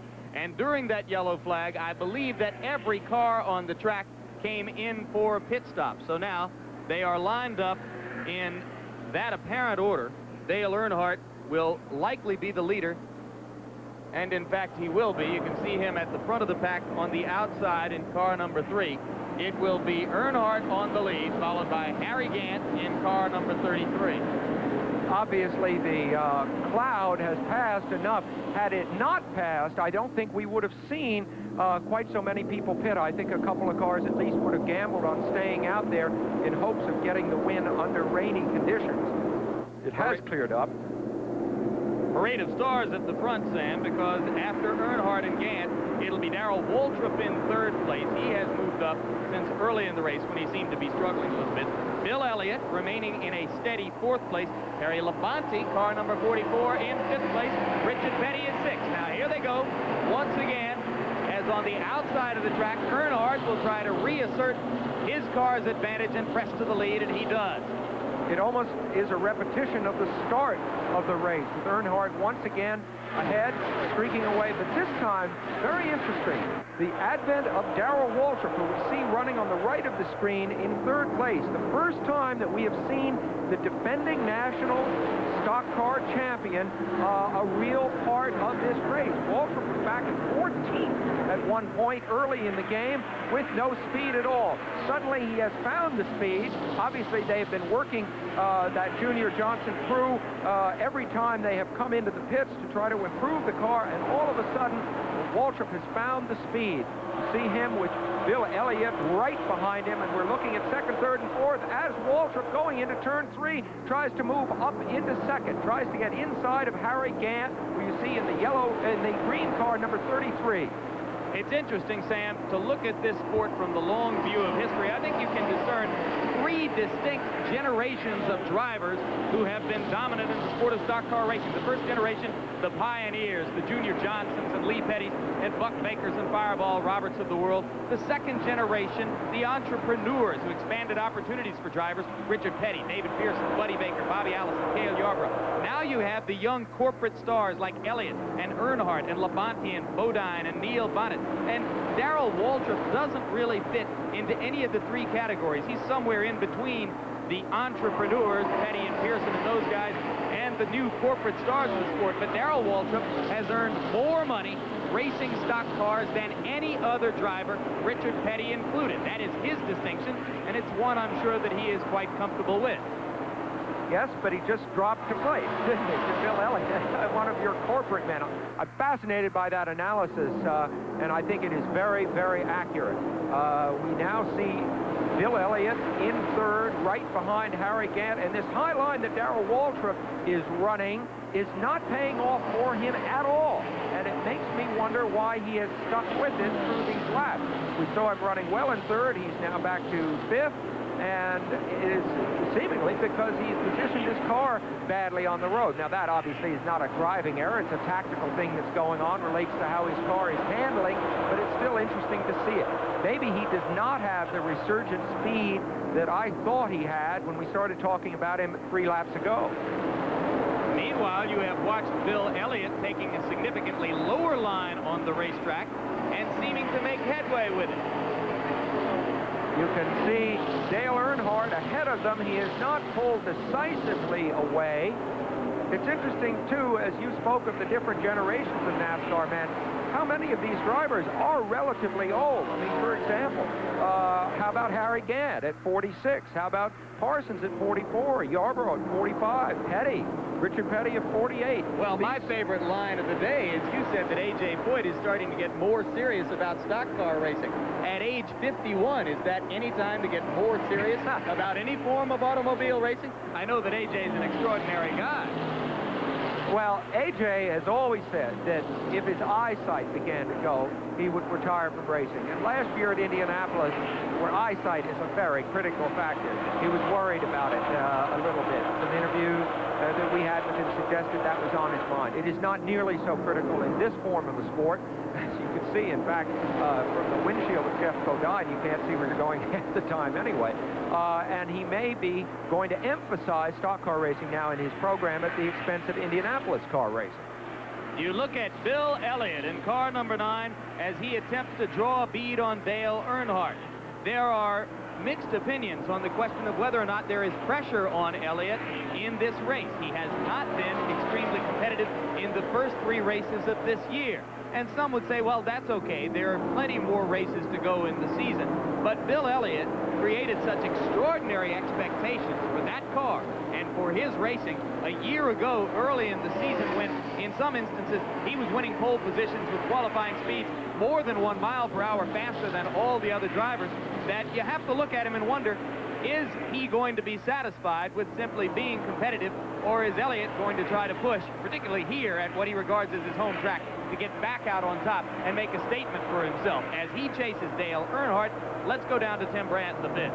Okay, Jim Lampley, I'm in the pit area of Richard Petty. I'm with his chief, Dale Inman. Now, Dale, when he came in last time for that pit stop, you were visibly upset. He didn't get out quickly. What happened? Well, he stalled the engine, but he was wanting his windshield clean. We didn't get it very clean, and he stalled the engine, but the car's not working real good right now. We got to do something about that. What are the problems? What does Richard tell you the problem is?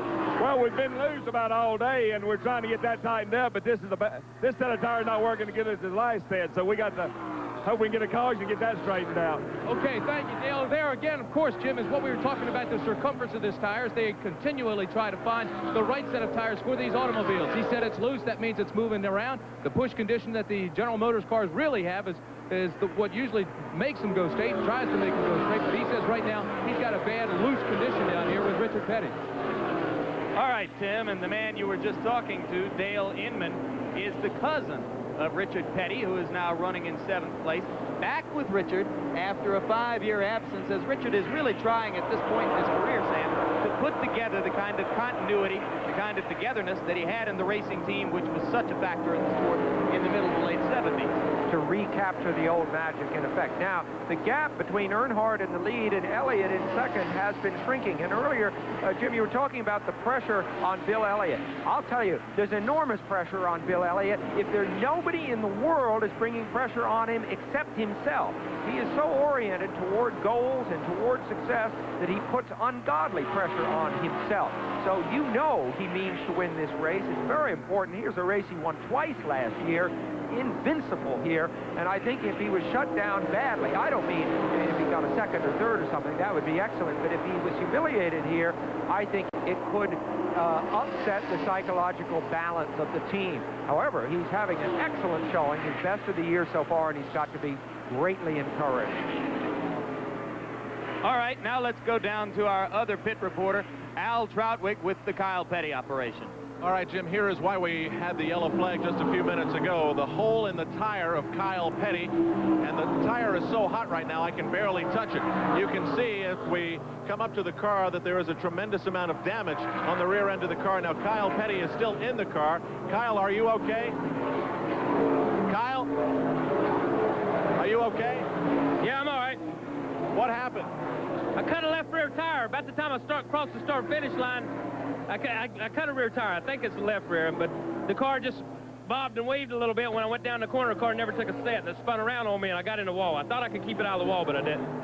Okay, Kyle Petty with some lonely moments. Interesting, Jim, he benefited from a crash just a few days ago, and now he's the victim of one. Back to you. That's right, Al Troutwig. Kyle was in 5th place on that last lap in Richmond when a crash propelled him into 1st place in his first win. Let's take another look at what happened here in turn 2. Well, now, with this additional information, it's obvious that that spin started because one of the rear tires had gone on him. It's nice to think that it wasn't a driving error by a man I regard as one of the really promising men on the scene. And as many times as you may have heard the name Kyle Petty, remember, he is only 25, so he's been around a long time, but we hope he has an enormous future. He is the son, of course, of Richard Petty, and this is a sport in which family operations are quite numerous. You were talking about the pressure that Bill Elliott places upon himself. His chief mechanic, the man most responsible for setting up the car, is his brother, Ernie Elliott. Do you think it's more difficult to argue with your brother about the setup of a car when you come in off the track than it might be to argue for just a hired hand? Well, you see, I think that's part of what the Elliott magic was last year. Everybody wondered, well, is this a Ford Thunderbird aerodynamics? Is it something secret they're doing that nobody else knows anything about? But it may very well have been that unspoken cooperation and love between brothers. I mean, it has been a team effort. They've all shared in the successes equally, and I think that unique bond helped them considerably. But as anybody who's ever been in a situation like that well knows, success can sometimes, ironically, spoil the brew, you know what I mean. And I don't think that's happened here, and I certainly hope it hasn't. But where egos are at stake and as much money and fame and prestige is at stake as is in NASCAR racing, anything can happen. Right now, Bill Elliott is either satisfied to run in second place or is being relegated to it by a superior Dale Earnhardt car. The two cars running relatively free of traffic at the head of the pack right now. But if, in fact, they do begin to lap trailing cars, Dale Earnhardt is one driver who knows how to use trailing traffic to his advantage and likes to do it, as he told us earlier. Well, you're always thinking that later in the stages of the race. If it's a close race, you're racing somebody close and you see some traffic up ahead and you know it's going to come down to the last lap or the next to the last lap, you try to use it if you can in a safe way, or, you know, a manner that's not going to get them in trouble or you either one. But traffic does play a big part in races, and, you know, hopefully you come down and racing clean and not worry about traffic. But when traffic's there, you've got to race, you know, judge for it and calculate for it, and if it can help you or it can hurt you a lot of times, hopefully it'll help you and you can win the race by it. But I like to go out and beat a guy and win the race just outright. Right now, he appears capable of doing that if things hold up. We are very close to the halfway point of this race. Not as significant a factor as it might have been 20 minutes ago when it appeared that rain was impending here. Now the rain cloud has blown on to the north and to the east, and it does not appear for the moment as though rain is a threat anymore. So for Dale Earnhardt, just 250 some odd miles yet to go in a race in which he has so far led most of the way, the Atlanta 500. Moves outside of Trevor Boys there. You know, an interesting thing about Dale Earnhardt, that he drives with very, very thin-soled shoes, so that he has a better feel, he tells me, for the throttle opening and closing. Now, these cars are very, very hot down around the pedal area. Dale Earnhardt, as I said once and will say, I hope many more times, is a tough cookie. And he'd rather have that feel of the throttle and not worry so much about his hot feet. Anyway, his hobby in between racing is going fishing, and I guess he has plenty of time to put his feet in a cool stream while he fishes for some trout. Earnhardt's car is owned by Richard Childress, himself a former driver and one of the great veterans of this sport, both on and off the track. They look good right now, leading on lap 156 with still a long way to go. Live in Atlanta, where the standings remain as they were before we went to commercial. Earnhardt, Elliott, Harry Gant, Morgan Shepherd, Darrell Waldrop, Terry Labonte, and Tim Richmond, the leaders in the Atlanta 500. Incidentally, next Saturday on ABC Sports, first the Professional Bowlers Tour live at 3 o'clock Eastern Time, a bonus event with a $150,000 jackpot. Two bowlers can clinch $50,000 bonuses if either of them wins next week. Plus, at immediately following 4:30 Eastern Time, ABC's Wide World of Sports, the WBA Cruiserweight Championship, Dwight Muhammad Huawei, whom you may remember from his past as Dwight Braxton, against once heavyweight champion of the world, Leon Spinks, now fighting for the WBA Cruiserweight Championship. Another halftime score from the NCAA basketball tournament. There's the other Cinderella joining University of Arkansas Little Rock in that category, Cleveland State, the team which upended Indiana, tied with St. Joseph's, 26 apiece at halftime in the NCAA regions. Meanwhile, Dale Earnhardt continues on the lead. Bill Elliott, number 9, in second place. A year ago, Elliott won this race easily amid a streak of victories which made him the hottest driver on the stock car racing circuit in years. At that time, Elliott and his Ford were so clearly dominant that the other teams were scrambling to catch up. But now, 4 of the top 5 cars in the standings at this moment are General Motors cars. Only Bill Elliott's Ford among the contenders in a Ford chassis. And that has a great deal to do with the continuing engineering and design confrontation between General Motors and Ford, which has been the substance of so much discussion on the stock car racing circuit since the middle of last year. Elliott is closing in a little bit, and I've been watching this with some care, and I think the explanation may be that his car is what they call in NASCAR terms loose. The tail end is sliding out a little bit more. That is an advantageous condition for the handling of a car on this particular track where the turns are so long. the car is, this of course is the kind of traffic that the leaders encounter, and here it isn't helping Earnhardt a bit. In fact, in that exchange, we see Bill Elliott able to move for the first time right to the rear bumper of Dale Earnhardt. Now, I think Earnhardt is suffering from what you call a pushing condition. In other words, the tail end of his car is not loose. It's not helping him around the track at all. And incidentally, we've passed the halfway point in the race now. We've got an official race. Right on it, Sam. And when they complete this next lap, they will have completed the halfway point of the race. Okay, excellent. So we're seeing two cars that handled a little bit differently, and it's a good matchup. And, okay, there it goes. It is halfway now. And let's go down to the pits where Timmy Brandt has a story. Okay, I'm down here in the Darrell Waltrip area with Junior Johnson, the chief. Darrell's car looks like it's running a little bit high. Why is that, Junior? Well, it's real loose right now, and he's having to chase the back end up the hill. We'll keep, changing the tire stagger and adjusting on it. We'll get it here before the day's over. How far away are you? Is it getting better and better every time? About 2 more adjustments, we should hit it. If we don't over-adjust it, we should be okay. Still confident, though, no? Well, what happens, we've already been on both sides of the adjustment. We've had the car pushing, we got it loose right now. So when we go back, we'll stop, where we think it should be.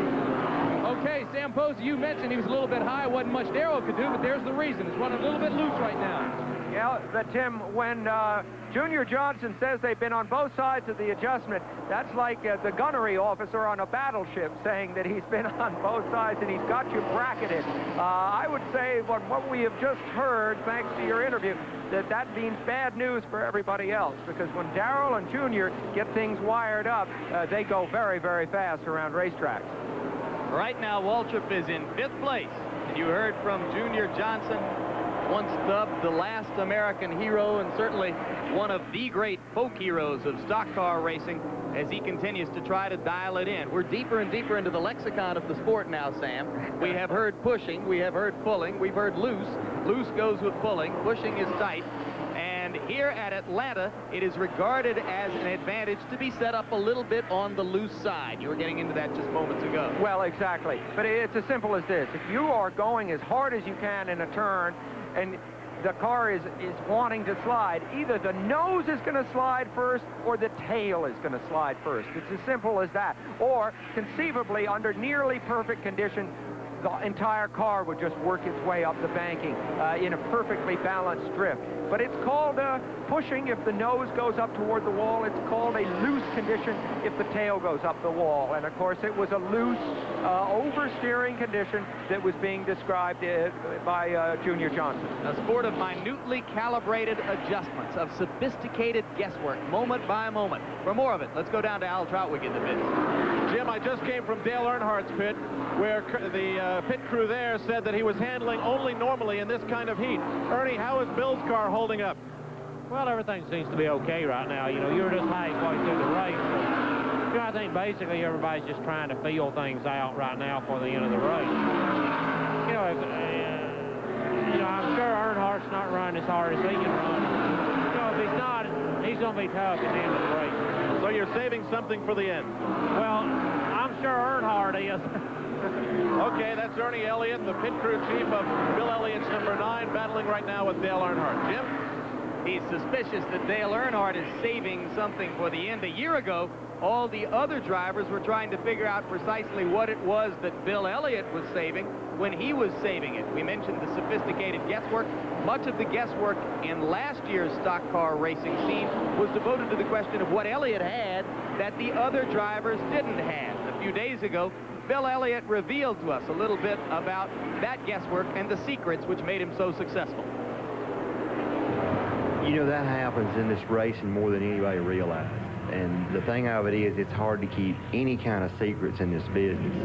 If you go out and you've got a particular product that works good on your car, and you try to keep it, under wraps from everybody else, you can't do it. There's too many people that let's say if the company wants that product to be known, they're going to tell everybody else that you got the product, whether you got it or not. But, that's the way this series usually goes. That is a North Georgia accent as opposed to the South Georgia accent made popular across the country by President Jimmy Carter when he was in the White House. You can't do it, Sam. Let me add a thing or two about secrecy, because it is a very big issue in NASCAR. If you travel to any of the team shops, you'll find the doors are locked. Security is very high. All right, that's fine. That's where you build the car and you do your engine work. When you come to the track, you've got to work on your car in a common garage with no walls between the bays. You are working literally cheek by jowl with the guys in the next team. So how do you maintain your secrecy then? And it's amazing some of the lengths that they'll go to. For example, they might, if they want to do something, trick to the rear suspension, change the spring, or in some way change the shock absorber, they might create a diversion up at the front of the car, apparently dropping something or making an apparent adjustment to the front suspension, while one man, carefully choreographed, goes back there and makes the key change. So secrecy is a very big thing, and it takes another form, too, which is one of the reasons the cost of NASCAR racing has escalated so much. It takes the form of hiring key men away from other teams. A crew chief does well. He may very well have to be concerned that his second in command will be hired away to head up another team. So he may be reluctant to tell his second in command everything he really knows. And that's one reason the Elliots, of course, have been able to keep such a cloak of secrecy around their team, because it's a family operation and nobody's leaving it. For the moment, lurking back in 13th place, and certainly not by choice, but of unfortunate necessity, is number 28, Cale Yarborough. And here is a look inside Cale's car with our race cam. Cale Yarborough going through turn 2. You see how steeply banked the curves are. That's Terry Labonte in the blue car right in front of him. Labonte, the winner of the last race just a couple of weeks ago. You see the instruments in front of Cale that are giving him the vital signs of the car. He drives with power steering, incidentally. There's a look out the front. You can see some shadows starting across the track. Now it looks as if Cale is well positioned to move inside of Labonte. Notice the tachometer there. That's his indication of how well he's going on the straight. They do not have a speedometer. Speed, after all, is important only in its relative sense here. To the right of that tachometer is his oil pressure gauge. To the right of that, his oil temperature gauge. I can't see from here what they are reading, but I do see his fuel pressure gauge, which is reading, in effect, full. It measures the pressure left in the tank. It's only when the needle starts to fluctuate that he knows he's in trouble. He's got the water temperature gauge over to the left of the tank. How often does he look at this stuff? You can see it right there. He doesn't look at it really all that often, except under a yellow. Now, as we look over here, do you see the 3 red marks just under and to the left of where it says Cale? Those are spare sticks of chewing gum that he carries. But he won't reach for them now, of course. Again, only under a yellow. Well, those are more important on a hotter day than this. For the moment, the temperature is still hovering right at around 70 degrees, which is remarkably comfortable weather. That may be compared to what the riders are used to on the NASCAR circuit. That may be, but he started with 5 sticks and is down to 3. You see, he's pacing himself through this 500-mile race. I can't resist them either. This is the 4th race on the stock car racing circuit in 1986. Cale Yarborough does not yet have a top 5 finish this year. He and his crew are hoping to get that Ford into better working condition as the circuit goes on.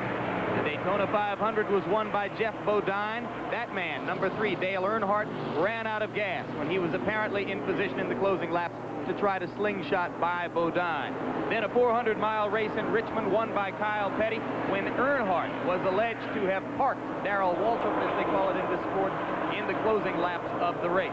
And then 2 weeks ago, a race in Rockingham, North Carolina, over 500 miles, won by Terry Labonte, who won the pole and the race, first to do it in 1986. One man who's been lurking near victory in all 3 of those races, Darrell Waltrip, was 3rd at Daytona, 5th at Richmond, and was 5th again at Rockingham, and may be in a position to break through today. Earlier you heard Junior Johnson say that they were just about getting that car toward the kind of adjustment they wanted to run on this Atlanta track. But for now, it is Dale Earnhardt still in the lead, as we are now well past the halfway point in this 500-mile race. The chassis adjustments, you see the gap there between the leader. Elliott, who was able to close up earlier on Earnhardt, has not been able to stay with him. He's dropped back slowly. And one of the things that has been hampering slightly the chassis adjustment as the race has gone on is that a rules change has permitted the rear quarter panel windows, and you see it just behind where the yellow stripe stops on Earnhardt's car. There's a small window there. They're now allowed to fill those windows with plexiglass, which you didn't used to be allowed to do. It improves the aerodynamics fractionally, but it means that when the man wants to adjust the rear suspension and he dives into the back of the car with a wrench, it's much harder for him to make that adjustment than it used to be. Just been told that car number 81, driven by Chet Phillip, has blown an engine. And right now, we are going to go down for another report from the pits. Jim Lampley, I am standing in the pit area of car number 47, being Morgan Shepherd. He's running one whale of a race today. The interesting story here is that Morgan Shepherd's car is unsponsored, and in this sport which relies so heavily on sponsors, it is very, very unusual. Unlike Richard Petty's crew over here that all has uniforms with all kinds of people standing around, some seemingly doing not much. Here in this area of Morgan Shepherd, there is not a large crowd. There are no uniforms, but this has probably perhaps one of the best crew chiefs around, that being Jack Elder, and he is known throughout the NASCAR circuit as being a tremendous pit chief. They also have an owner named Jake Beebe, and his job is he owns a chain of school buses up in Connecticut. But unsponsored nonetheless, they're running extremely well right now in the third spot. It is quiet here in the pits. They just have not had many problems. Jimmy? All right, thank you, Tim. You referred to the man who cruised that car, Jake Elder, also known within the sport as Suitcase, because he has worked for various different top teams in his long and storied career. Morgan Shepherd still trying to stay in the hunt. And he is doing so for now. But the leader remains Dale Earnhardt ahead of Bill Elliott after lap 183 of the Atlanta 500. We return to Atlanta, very close to the 300-mile mark, I should say, in this 500-mile race. The leader remains Dale Earnhardt. Earnhardt, the flagship car for the General Motors effort to compete with Bill Elliott's Ford. And there is car number 17, which has a problem. Doug Heverson going to the inside of the track. Doug Heveron, I should say. Switching to the inside of the track there, and smoke emerging from the engine. Blew the engine, no question about it. When smoke comes out from underneath the cowl like that, you know that it's the engine that's gone. Of course, it'll bring out the yellow flag, which will have some more statistical and strategic implications. In the parlance of the sport, as the good old boys are sometimes wont to say, he blowed the engine there. That's right. Now, we talked before the race about the confrontation between General Motors, currently on the lead in the form of Dale Earnhardt Chevrolet, and the Ford with Bill Elliott behind the wheel. How is that confrontation shaping up to now? It couldn't be working out better, could it, really, for those people who write the rules and try to establish parity between the different types of cars, or for the people that promote this kind of race, because there are legions of fans for the Ford of Bill Elliott, and there are legions of fans for the Chevrolet of Dale Earnhardt. And as we see them going back and forth and their fortunes changing, ebbing and flowing down here, we can see the reaction from the crowd. Dale Earnhardt, of course, representing the General Motors, the Chevrolet body car. We see him in the pits here with one of the best pit crews in the business, the Richard Childress pit crew. We see them changing the outside tires and refueling. I look for it to be about 15 seconds. And now they're starting to be, no, they're going to do the inside tires as well. So because of the yellow, they've got plenty of time, and they would probably now know that they won't have to change the inside tires again before the end of the race. So there had been, for 2 races, a rule limiting tire changes to only 2 tires at a time. But for this race, they are being allowed to change all 4 at the same time, and now Bill Elliott goes out of the pits right behind Dale Earnhardt. So the leaders are going back out onto the track during the yellow flag. Yeah, they rescinded that tire rule, and as we saw Bill Elliott's pit stop at the latter stages there, it's obvious that he did exactly the same thing that Dale Earnhardt did. So our 2 heavyweight contenders, to put it in a kind of fighting mode, have both done exactly the same things during their pit stop. You spoke about the Ford versus General Motors confrontation. In the context of this track, it is worth pointing out, as we look at Morgan Shepherd in a General Motors car, that drivers have said this is a track where Fords have done particularly well in the past. Is there enough continuity in the design and the aerodynamics and the operation of the cars over the long course of years that it's in any way valid to say that one course favors Fords over Chevrolets, so to speak? It's a great question, and I'm not sure there is a correct answer, but let's take the supposition that, yes, there is enough continuity to establish that theory. Why, then, has the Ford been more successful here? A couple of reasons. First, the Ford engine has a broader power range than the Chevrolet, or has historically had a broader power range. And this track, with its long turns and fairly high speed differentials between the fastest that you go and the slowest that you go, allows that broad base power of the Ford to pull it out of the slow part of the turn and out onto the straight. So the engine is one reason. The other reason is that this track traditionally has changed in character a lot during the race, become oilier, greasier, and so on. And it seems that there's something about the Thunderbird, especially, that adapts to changing track conditions a little bit better than the Chevrolet. All right, if you're a casual fan of the sport, as you watch these cars under the yellow flag, one man whose face may be relatively new to you, 44-year-old Morgan Shepherd of Conover, North Carolina. I am told that he has a fascinating pet, and I'm going to learn about it with you now as Morgan tells us about his pet. Yeah, her name's Bobby, and she's a raccoon, and she's just a sweetheart. We've raised a couple of them, and Bobby's so much better than the other raccoon, which was Bandit. She's just real good-natured. We have a lot of fun out of her. We sit at home and we get our animals, our dogs and cats, and the raccoon out and let them all play. And, you know, it's better than watching TV, except for when it's racing. That, incidentally, was a particular kind of Piedmont, North Carolina accent. And you may say to me, Sam, as a New Englander, that you don't think there was a lot of difference between that and what you heard out of the mouth of Bill Elliott, but any Southerner can tell you that there is. I would not challenge you on these grounds at all. Dale Earnhardt is the leader on lap 191 of 328 laps in the Atlanta 500. Bill Elliott in second place. Nothing could be more poetic at this stage of development in stock car racing than for the race to narrow down to a battle between those two, but there is certainly still a long way to go, and Morgan Shepherd could contend. So could Terry Labonte, who is looking for his second straight win. And so, of course, could the King, Richard Petty, winless since July of '84. Continue under the yellow flag occasioned by the blown engine of Heveron here at Atlanta. Earnhardt, Elliott, Shepherd, and Waltrip are the leaders as they stay in position right now under the yellow. Those of you who are joining us late, another look at NCAA basketball tournament scores. Alabama shading Illinois, so the Crimson Tide will move on. Navy with the upset of the day, knocking off Syracuse in the Carrier Dome in Syracuse. What a shock that must have been to the Orange fans. David Robinson, the brilliant Navy center, 35 points, 9 rebounds, 8 blocked shots. You want to keep your eye on one player who could emerge and make a real splash unexpectedly in the tournament. He just may be the one to watch.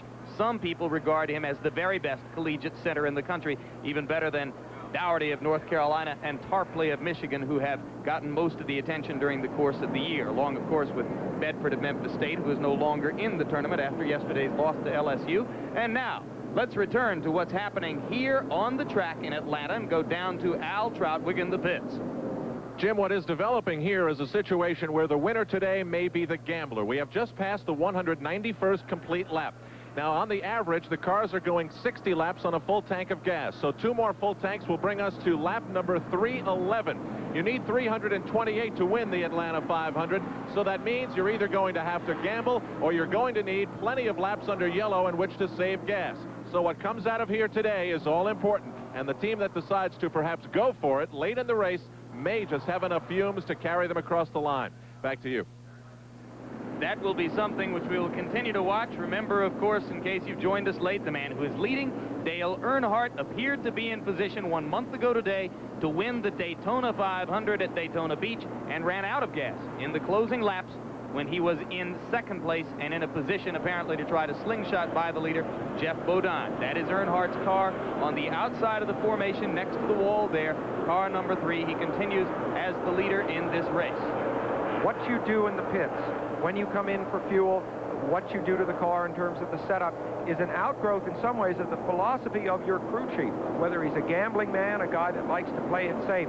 Certainly when Earnhardt ran out of gas, they were gambling, no question about it, and that is the kind of attitude that they have. And incidentally, during that long yellow flag, Harry Gant, whom you have seen leading the race on a couple of occasions, was in the pits having a rear axle problem worked on, and Gant is now at least 2 laps down as he moves back out onto the course. So it will be very difficult for Gant to appear among the leaders again. He just may have run afoul of a rear axle problem. They are under the green now, and Earnhardt is still in the lead.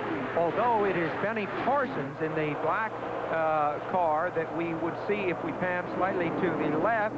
It is Benny Parsons who's trying to unlap himself and is showing tremendous speed as this green came out. He got quite a jump on Dale Earnhardt. Once again, Bill Elliott has taken up station right behind Dale Earnhardt. So the 2 leaders must ignore Gant to the left. He is... Parsons, you mean? Parsons, I'm sorry, almost a lap back. Just to clarify, if Earnhardt goes by Parsons, he is then exactly 1 lap behind. For the moment, Parsons is avoiding that fate. Earnhardt is allowing Bill Elliott to suck right up to the back bumper again. And now Elliott is moving to the inside and trying to go by. Bill Elliott is trying to take the lead on lap 198 with still 130 laps to go, and he didn't get by. I'm not sure he really wanted it. Well, he came from quite far back. I'd say that he can count that last lap to be a great success. He, remember, we've just seen a rash of pit stops. So the cars, although they look the same from the outside, have been altered mechanically in subtle ways. Different tires are on both those lead cars. Possibly suspension changes have been made as well. So we are not seeing quite the same balance in those 2 cars, and it would look right off the bat here, wouldn't you agree, that the Elliott car has picked up a little more aggressiveness? Certainly does look better than prior to that last pit stop. And now we are timing a Dale Earnhardt lap. The average speed for the race, because of the 2 long yellows, has now been dropped down below 140 miles per hour, which was Elliott's average in winning the race 1 year ago. We will time this lap and try to gauge an average speed off of what we see for the number 3 car. Dale Earnhardt, which passes by the flag at 33.7 seconds. Let's call that 163 miles per hour. Which has been right in the range of each of the laps that we have timed. So, I mean, the average speed of the entire race, obviously, is a reflection of time in the pits and time spent under the yellow. But the true speed average while they're running is just over 160. When you consider that the fastest time in qualifying was 170, it's just 6 miles an hour less. That, given the traffic and everything, is quite an extraordinarily fast pace. You made a rather interesting point to me here yesterday in discussing the handling of cars on this track, which is that they actually do use the brakes. Somewhat of a rarity in superspeedway racing. Yeah, they do. That's what makes this track, I think, so fascinating, because it really isn't exactly a super speedway in the sense of Talladega or Daytona. They brake as they go into the turn. Now, the maneuver is with the left foot. You keep the power on with the throttle. You back out of the throttle a little bit. You left foot brake, grazing the brake. It helps to stabilize the car. I'll tell you where that would happen. It'd be right in about here that they would brake, and then by there, they're right all the way back on the throttle. But there's a period of 4 seconds, 3 to 4 seconds going into each turn where the car is definitely not at full speed. I can't help but chuckle at the notion of 1 foot on the brake and 1 foot on the accelerator, since I can distinctly remember my high school driving teacher telling me that it was exactly the wrong thing to do. Of course, the reason for that is you don't want the engine revs to fall. You want to keep the engine under load so that when you do come back into the throttle, it wouldn't misfire for a split second. You want to keep it running all the time. You might wonder, you know, we see Parsons there. Is he really holding up Earnhardt? Is he affecting the race? The answer is absolutely not. I mean, he is trying to stay unlapped if he can do it, and this is quite fair. He's certainly able to keep a good pace, and if Earnhardt was all that much faster, he'd just whip right around him. No.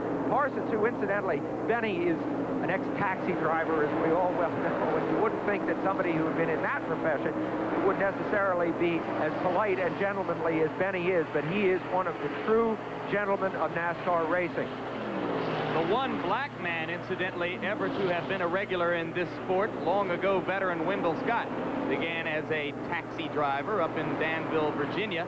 And it's interesting to note that the second black man to enter the sport was expected to qualify here this weekend, Willie T. Ribbs, but did not make his much ballyhooed qualifying effort as his car was not readied and was not brought here from Charlotte, North Carolina. There are still many along the stock car racing circuit who eagerly await the emergence of Willie T. Ribbs when and if he makes his first appearance this year.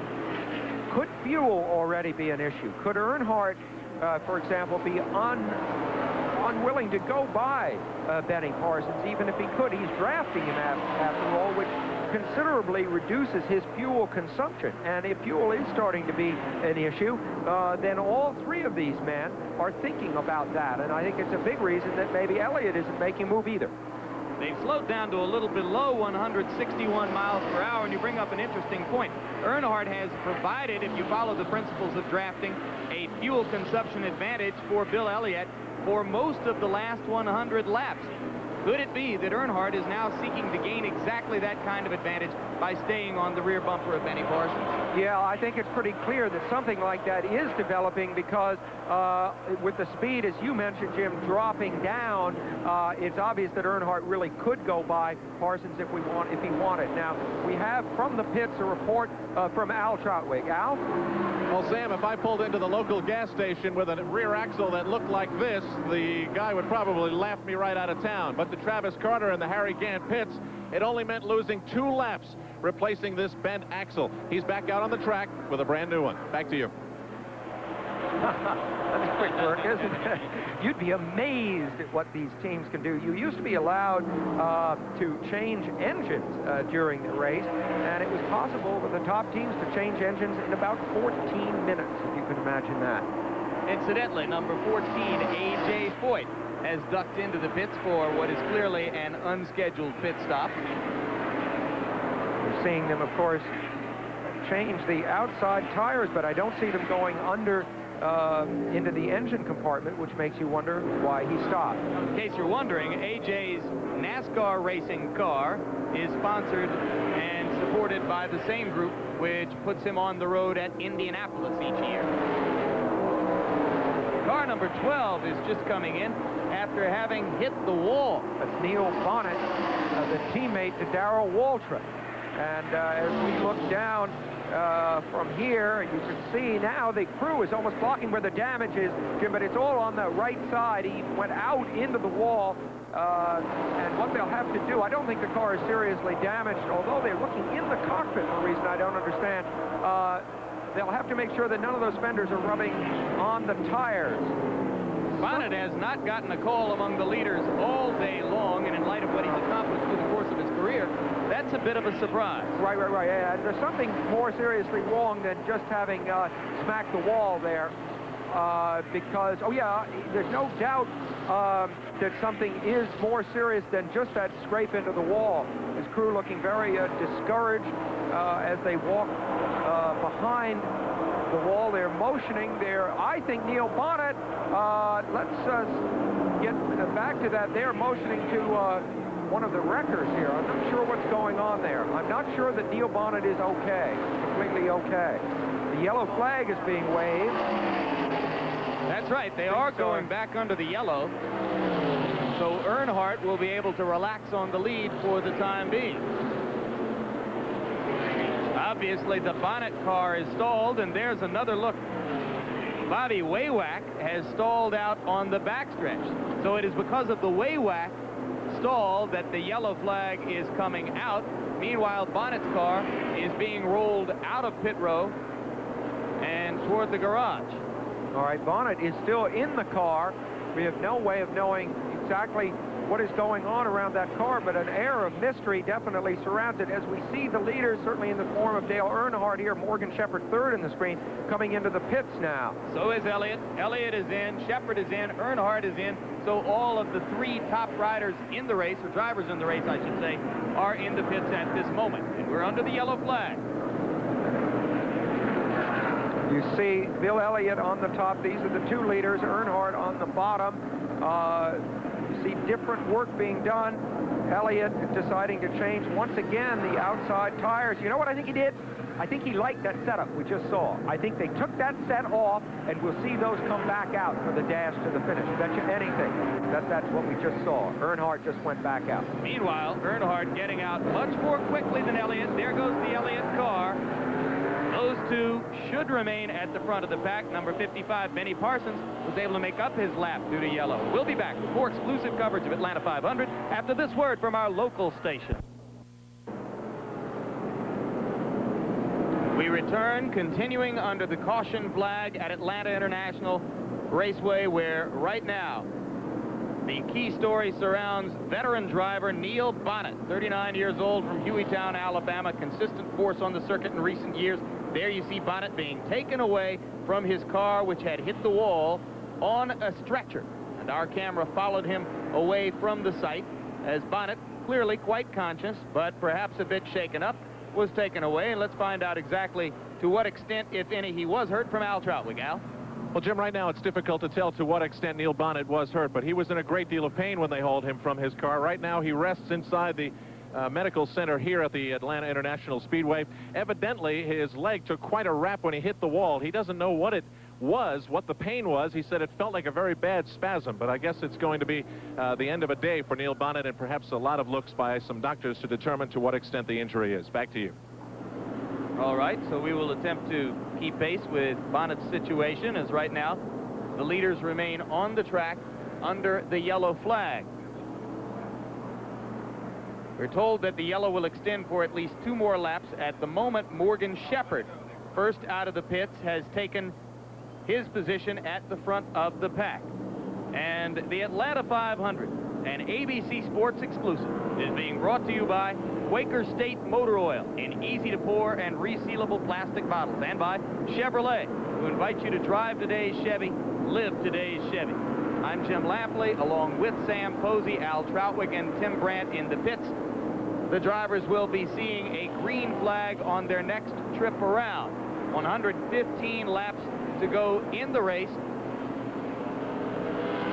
And to this point in the race, the most impressive car in terms of its performance has been that of Dale Earnhardt, Chevrolet, in which Earnhardt won the pole. But in the last 50 laps, Bill Elliott has begun to look spunkier and spunkier as Earnhardt's persistent shadow on the track. Would you say that again, please? Well, Morgan Shepherd is going to get an opportunity to take off with the lead when they go green this time. It'll be interesting to see when and if Earnhardt tries to get by Morgan Shepherd and reassume the lead.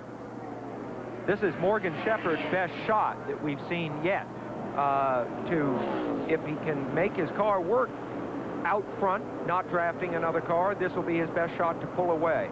However, shadowed that way with Earnhardt, it may be tough. Now, Cale Yarborough, number 28, you see on the right of the screen on the inside, he has been lapped. And as we see the restart, we're going to be in his cockpit. Now, they'll actually wave the flag very soon. As you can see, he's still in the turn, but he'll be looking up the track now to see them wave the flag, and they all accelerate simultaneously at that. There's the green flag. You heard the engine revs go up in Cale's car.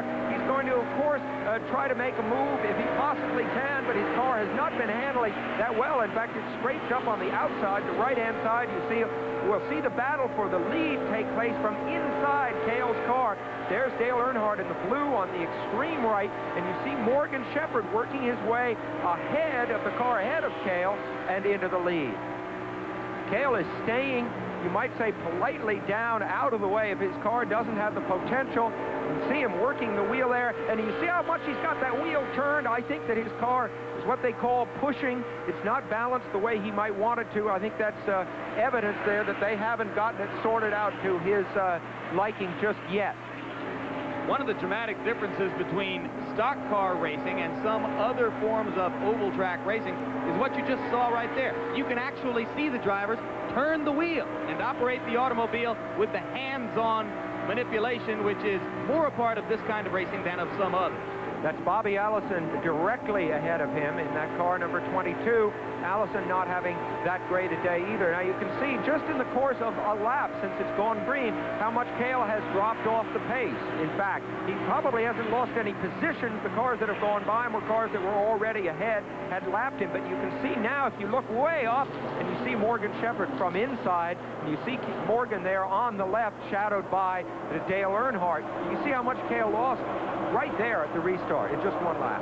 44-year-old Morgan Shepherd of Conover, North Carolina, the man who told you that he keeps a raccoon as a pet, finished 4th at Rockingham 2 weeks ago. Remember, 9 different drivers have won the last 9 NASCAR stock car races. Maybe Morgan Shepherd is due coming into this particular day. Right now, he leads Earnhardt, Waltrip, Tim Richmond back up among the leaders, Labonte, and Bill Elliott has dropped a little bit back. You see the crowd here. Every seat seems to be filled. The bad weather didn't discourage anybody from coming. There's Waltrip on the inside in number 11 and Elliott going around him. So the report that Waltrip was starting to get a handle on the chassis and the way his car was in the turn, somewhat put to the test by Bill Elliott. Good racing on the lead. Earnhardt, of all drivers, is not afraid to run right absolutely on the rear bumper of the car in front of him. In fact, that is a part of his unpopularity among some other drivers, is that they think that he is perhaps a bit too willing to put his car right on the rear bumper. What goes through the mind now of a Morgan Shepherd? Do you think that he takes time to focus on the fact that Earnhardt has a reputation for being reckless? I don't think that Earnhardt, so to speak, you use the word reckless. I really wouldn't buy that. Let's say his aggressive temperament, that is not going to manifest itself on a track this fast where the risks are so high. It just isn't. The yellow has come out. We're looking, the leaders will be racing back to the line. That is the way the rules are written here. Number 74 has come into the pits. We're not sure exactly the cause of the yellow, but they are racing to the line. A blown engine on the track. They now race back to the line. Shepherd is going to try to hold on to the lead, and he will. They establish position as they go by the line, and it will be Shepherd. I believe Earnhardt holds second place. That is Bodine on the inside of the track, and he has not been among the leaders. Elliott has come up into third place. It was Dave Marcus, number 71, who blew an engine out on the track.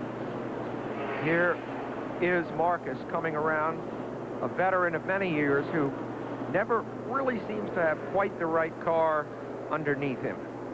He's always the best of the second echelon. Still waiting for the kind of breakthrough that Harry Gant experienced starting back in 1984 when he began to get the kind of equipment which would make him a competitive force in the top tier of drivers. Now, here's Earnhardt, of course, coming into the pits. Bodine, Bill Elliott, Terry Labonte, Cale Yarborough, they're all streaming into the pits. It's interesting, isn't it? What a tactical game this is, because they were all in the pits a few laps ago. They did their best stuff then, but they're going to take another crack at it. Top that tank up a little bit more and give it another shot. Shepherd is still on the track. He may have decided to stay out, A, because the pit lane was very congested, and B, because he knows the yellow will probably go 2 or 3 laps. It'll become interesting if he has stayed out throughout the entire yellow. That would be interesting. We will keep an eye on that and on all other developments when we come back. To the yellow still, and there is the leaderboard. Morgan Shepherd on the lead. Tim Richmond now holds second place. Darrell Waltrip third. Earnhardt and Elliott, both of whom have pitted recently, are in 4th and 5th places, and Benny Parsons, who's been lingering near the front of the race all through the festivities here, is in 5th place. And one man who has not been as much of a factor as we might have expected is in 9th place, Daytona 500 champion Jeff Bodine. And again, we have permission from Bodine's crew for Sam Posey to try to talk to him through the vehicle of our race cam. Jeff, this is Sam Posey. Can you hear me? Yeah, go ahead, Sam. Jeff, in the last few laps, we've had a couple of blown engines.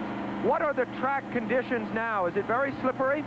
Well, for me it is. It's almost slippery out here. Our car's been pretty loose all day long. We're trying to get it tightened up so we can get this lap back, but The track is pretty slippery. I'm surprised. Usually it stays a little better than what it's doing here, Sam, but everyone seems to be sliding around quite a bit.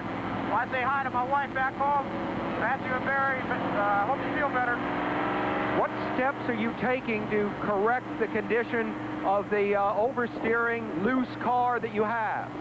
Well, we're trying to take some rear stagger out. That means reduce the size difference in the two rear tires, get it more equal. That will tighten it up. Plus, we put wedge into the car. We've tried to put a little more weight on the left rear tire and the right front tire to tighten the car up to make it drive a little bit better. It isn't driving too bad right now, but we just need to get back up front here and get our lap back. At this stage, Jeff, do you get a little discouraged, a little dispirited because you're not on the lead lap, or are you still in a fighting mood? I'm in a fighting mood. I get through this traffic right here. We'll try to get to the front. Okay, thank you very much. Jeff Bodine and the other drivers will get a green flag on the next lap, so they will be back going. And there you see Bodine waving through the windshield. I'm not sure what that signal is for. He is signaling to the car ahead of him, though. And I'm not sure that was a polite gesture that we just saw. It may, in fact, have been quite the opposite. Well, Bodine doesn't have that gentilic southern sensibility. It's that rarity in the sport, a man raised in the Northeast. Though I'm told he now lives in the grand community of Julian, North Carolina. That is Jody Ridley in the car just in front of his, recipient of whatever message it was he was trying to impart there.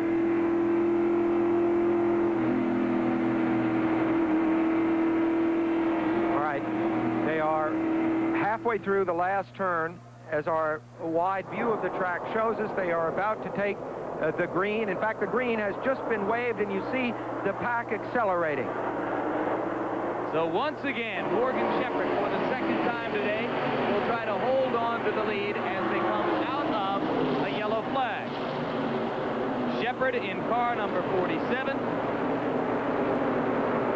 And just to the outside of him, I believe that is Tim Richmond in car number 25.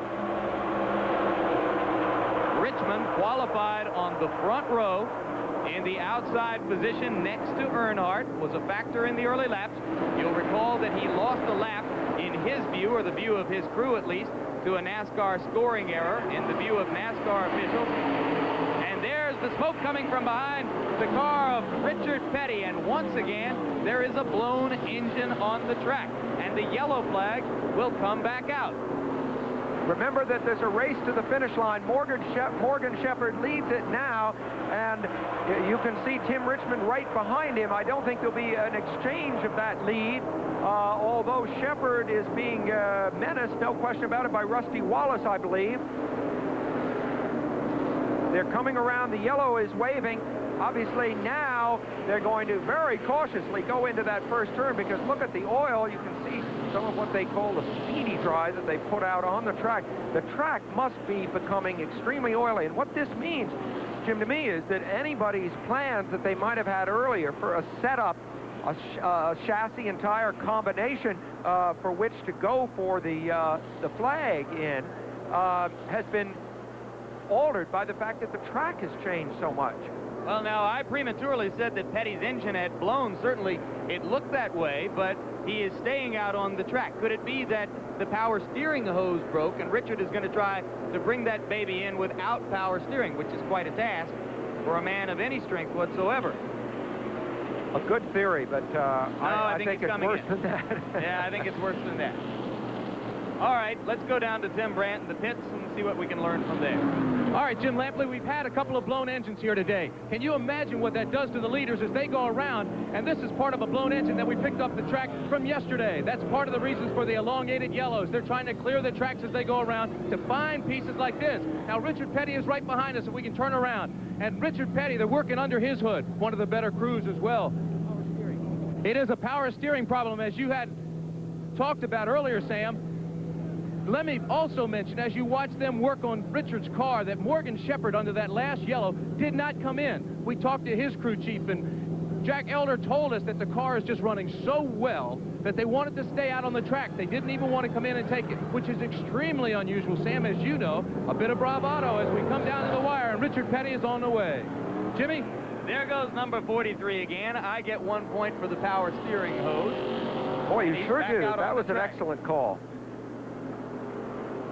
And I am told that Petty has gotten out of the pits and back onto the track rapidly enough to remain on the lead lap, but not necessarily among the leaders. And as the closing stages of the race come upon us, we'll begin to watch more and more for the careful drafting tactics, which are so much a part of the strategy of this sport. Earlier, Sam Posey helped us to put together a piece which explains the technique of drafting. When you're drafting another car, you're following behind it, letting it push the air out of the way for you. You can feel the effects from 8 to 10 car lengths back. It's almost as if you suddenly had a little extra horsepower, or as if your car was running slightly downhill. The closer you get, the more the effect. From 10 feet back, it almost feels as if you're running in a vacuum. You think you're going to be sucked right into the guy's trunk. Here's what drafting looks like diagrammatically. The leading car breaks up the clean air and leaves in its wake disturbed, swirling air. The drafting car, coming up from behind, encounters reduced resistance and gains momentum as it comes in. You pull out into clean air, and if you've timed it right, you have enough momentum to slingshot by. Anyhow, that's the way it used to work until last year. Most cars had looked roughly like this, with notched back rear windows and squared-off trunks that made the air tumble behind them. You could catch a draft, as the saying goes, off one of these cars with ease. Then along came cars derived from the slippery shape of the Ford Thunderbird. A slight crown to the roof, a sloping rear window, and trunk significantly reduced turbulence and left the air behind the car much cleaner. Bill Elliott drove one of these, and much of his success on the faster tracks came because he was so hard to draft. Naturally, Ford's rivals fought back and produced a body shape that closely resembled the Thunderbird. The result is that drafting isn't what it used to be, and most drivers believe that that suction effect has been reduced by almost 1/3, and that when you pull out to slingshot around your rival, your momentum runs out at about his door handles. If there is any suction effect still left, it's right at the side of the car, very close to the body. So when you see drafting take place today, you see cars moving very, very close to the car that they're trying to overtake, and I think our race cam has already captured that on several instances. Isn't this a good thing? Doesn't it now mean that a driver must make an honest pass based on horsepower rather than the previous pass, which was occasioned by aerodynamics? Well, it was still a strategic element. I think the rules have just been reshuffled a little bit. But what it does mean is that you won't see people waiting for the last lap to take the lead. And we'll see that strategy play itself out here as they take the green flag to start again. All right, here they go. The leader remains Morgan Shepherd as he takes the green flag. And the rest of those who have been in the hunt will line up now in a pecking order behind him to try to make their moves. Morgan Shepherd in car number 47 never has won a super speedway event and is hoping to break that particular maiden here today. The car that is a lap down, that is on the left of your screen, is Rusty Wallace, who we spoke of earlier, who had his major success in his racing career here at this track back in the spring of 1980, and who has not been in the top 4 or 5 since he took that second place here 6 years ago. What a great name for a stock car racer. The sport would lack a little bit if there weren't at least one Rusty out there. In fact, you look at Bill Elliott and that thatch of red hair, and you wonder how it is that he managed to make it through 30 years of life without ever having been nicknamed Rusty.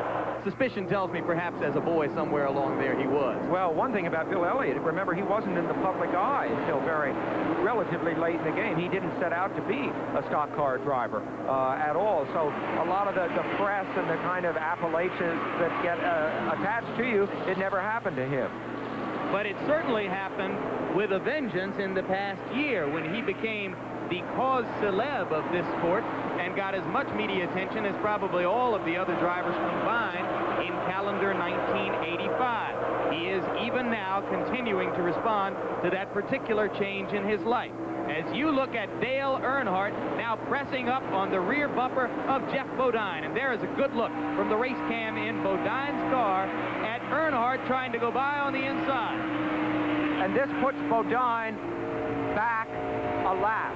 for a while there on the restart, he was able to stay ahead of Earnhardt and thus be on the same lap. Had the yellow flag come out any time over the last minute or so, then Bodine could have made up that lap. So you know that Bodine is feeling very discouraged now. The view that we saw through his windshield is the view of a man that is disappointed. He is now a lap back. Tactically, he's in deep trouble.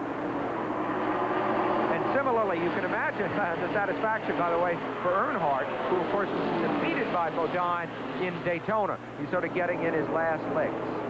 A 500-mile race is made up of thousands of little mini races within the race. In that one brief one, Earnhardt, as you suggested, Sam, certainly got a measure of satisfaction at the expense of Jeff Bodine. Thousands of mini races, as you say, and thousands of decisions. And in retrospect, only one or two of those will loom up as having been really, truly critical. And we are getting to that time. That's Morgan Shepherd's wife. She is enthused, Jim, there's no question about it. But we are getting to that time in the race where those small decisions are the critical ones. Out on the track, her husband, Morgan Shepherd, is traveling at just above 163 miles per hour on each lap around this super speedway track. I'm measuring it now at exactly 162.81. That's the product of a 33.61 lap. We now have, as you saw from our graphic a few moments ago, fewer than 100 laps to go. So fewer than 150 miles to go, and we are getting down to the crunch. Anything past 400 miles is the crunch because, theoretically, a driver who pits at somewhere around the 400-mile mark might be able to make it the rest of the way without another fuel stop. There are the two leaders. Shepherd still ahead of Earnhardt. And now let's go down to Tim Brandt, who is with Mrs. Morgan Shepherd. Sanja Morgan is here with me, and every time they go by Jim Lampley, she is extremely excited, signaling to him. What was going through his mind last night? How was he acting last night, getting ready for this race? Well, he thought he could run good. He said he thought he had the car set up right for the racetrack. So he was in a good frame of mind last night. What would it mean for you all to win this race here in Atlanta? Oh, it would mean a lot. It would mean we could get on the winner's circle for next year. That's about $10,000, $20,000. So that would help us a lot. It would mean a lot to the team. You're sitting here charting these laps. He did not come in on that one yellow. What are you all most worried about here in the pit area? He wanted to stay out because of the lap money. If he was leading on a certain lap, he could get $4,000 extra dollars. So he wanted to stay out. Looks like you all will need that money down the road here. Sanja's pregnant. Stop jumping around so much. Jimmy? All right, Tim, and thanks for the medical advice. All you pregnant mothers out there, pay heed to what Brandt said. We mentioned, as Tim did earlier, the crew chief for Morgan Shepherd, Jake Elder. The man was quite literally one of the stars among mechanics in this sport when he was at the head of the Holman Moody Ford operation. 23 wins, or 28 wins, I should say, in the 2 years, 1968 and 1969. Jake Suitcase Elder, he's been around a lot of garages. It would not be a surprise based on his long record of success to see Morgan Shepherd win this race today, but it would be a surprise based on the driver's record because Morgan Shepherd has never won a super speedway event. Meanwhile, he continues to duel with a man who knows a lot about winning, Dale Earnhardt in car number 3. You know, when Sonia Shepherd told Tim that the winner's circle program that she referred to that you get involved with if you do win one of these major races was only worth $20,000, it's worth somewhere between $200,000 and $300,000. It makes an enormous difference if you can be a winner of one of these races. And in a sense, it's a self-fulfilling prophecy because it's a chance for a team like Morgan Shepherd, which is ordinarily mired in with all the, you know, rest of the second-line teams, suddenly to have that major injection of cash, and if they handle it right, then they can vault their way up and maybe have a crack at becoming one of the super teams. There on the right of her screen, you see the 3rd and 4th place cars and the margin between Morgan Shepherd and Dale Earnhardt at the left of the screen, and the cars which are at the moment in 3rd and 4th place. I believe, though, as we look for what you could, in a sense, call the battle for the lead, that Dale Earnhardt is holding back. I really believe that. I think he's drafting. He learned definitely some lessons at Daytona, and it's really Dale Earnhardt who's driving one of the most cautious races out there. The third place car, the blue car toward the right of your screen, is Terry Labonte, and the fourth place car is number 25, Tim Richmond. And right now, Labonte begins to move up a little bit closer to Dale Earnhardt's bumper, and as he does, we visit Al Troutwig again. All right, Jim, sitting in the car right here in a little bit of pain is Neil Bonnet. I'm just going to drop in here and see how the ankle is. Neil, I know your ankle's in a lot of pain. What are you going to do? Well, I'm going on back to Birmingham and have it x-rayed over there. I can be home as quick as I can get into Atlanta probably. And he said it probably wasn't broken. It just cracked a bone in my foot. What happened with the car?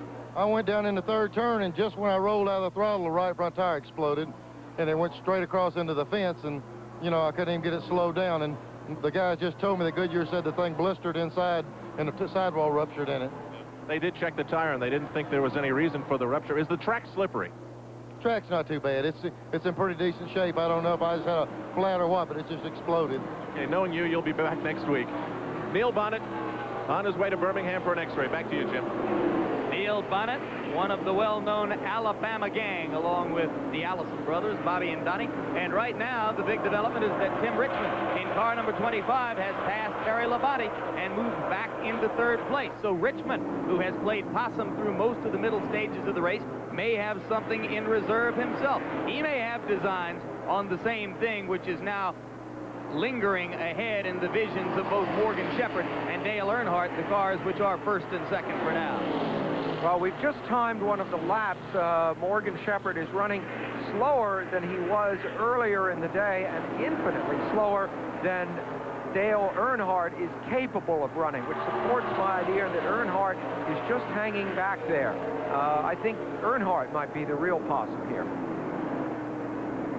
If he is a rather well-placed possum, as he is in second place behind Morgan Shepherd with 80 laps to go. That means just about 120 miles left in the race. Too far to go without a fuel stop. Let me reiterate, we will see one more stop if the race goes to the finish without a caution. We may see many more stops, of course, if there are yellow flags. But at least one more will be required. And that one will be key. What they do will be key. Evidently, the track is not, I think, and I certainly wish Neil Bonnet the best, by the way. I think his assessment of the track may be correct. I think that the oil spill from the blown engine was down lower in the groove than the leaders seem to be running. It may not be the issue. I thought perhaps it was. Rare is the skilled stock car racer who goes through an entire season without crashing. Tim Richmond, whom you see moving right up next to Dale Earnhardt now, is a man who has had that experience at the Daytona Speedway in Daytona Beach, Florida. A few days ago, as he prepared for this race, Tim Richmond reflected back on that crash at Daytona. The crash, it cost Rick Hendricks some money, but it's been more positive than it has negative. I'm still fighting it as far as physically. You know, I'm still not right. It's been over a month now, or about a month, and I'm still fighting the physical effects, but the mental effect has been a positive one on me.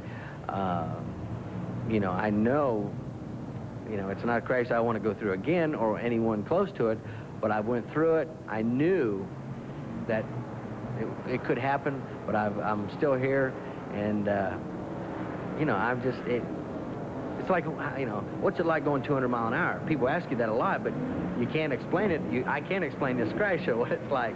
And, you know, when you hit 200 miles an hour, it makes you feel like Gumby. I mean, just, you know, your brain's still there, but your body's, it's there, but it's not working anymore. So, you know, it's been all right. The crash was fine. I just physically hope I can get back as good. I know I will, but it's going to take a while to still get back where I was. Well, he hurt his neck and his back, and it's an interesting old saw in racing that you're not really the complete driver mentally, Jim, until you've had a major accident like that and you really understand the consequences. And if you can come back and regain your mental toughness, it seems like you're tougher than ever. And I think Tim Richmond in some ways had kind of a golden career with things happening favorably without ever having any real setbacks. And I think this may have toughened him. He's driving an awfully good race today. He's fought back what at least his team believed was an unfair scoring situation, and he's now in contention again. The four leaders are in a close, compact formation on the track. Morgan Shepherd, Tim Richmond, Terry Labonte, Earnhardt now back in fourth place, but they have been slowing down in the recent laps, lap by lap by lap, now down to something close to 159 miles per hour. And you'll recall that within the past 50 miles, Earnhardt has run laps at well over 163 miles per hour. There goes Tim Richmond on the inside, momentarily pressing his front bumper in front of the car of Morgan Shepherd. And now Richmond, sticking to the inside line, is apparently going to take over the lead, and he's got it. And his car is oversteering. It is loose at the back. There's no question. We saw it there. And that is the condition that we've been describing all along as ideal. But look at Morgan Shepherd go very high. I don't believe he's making the car work up that high and fighting back.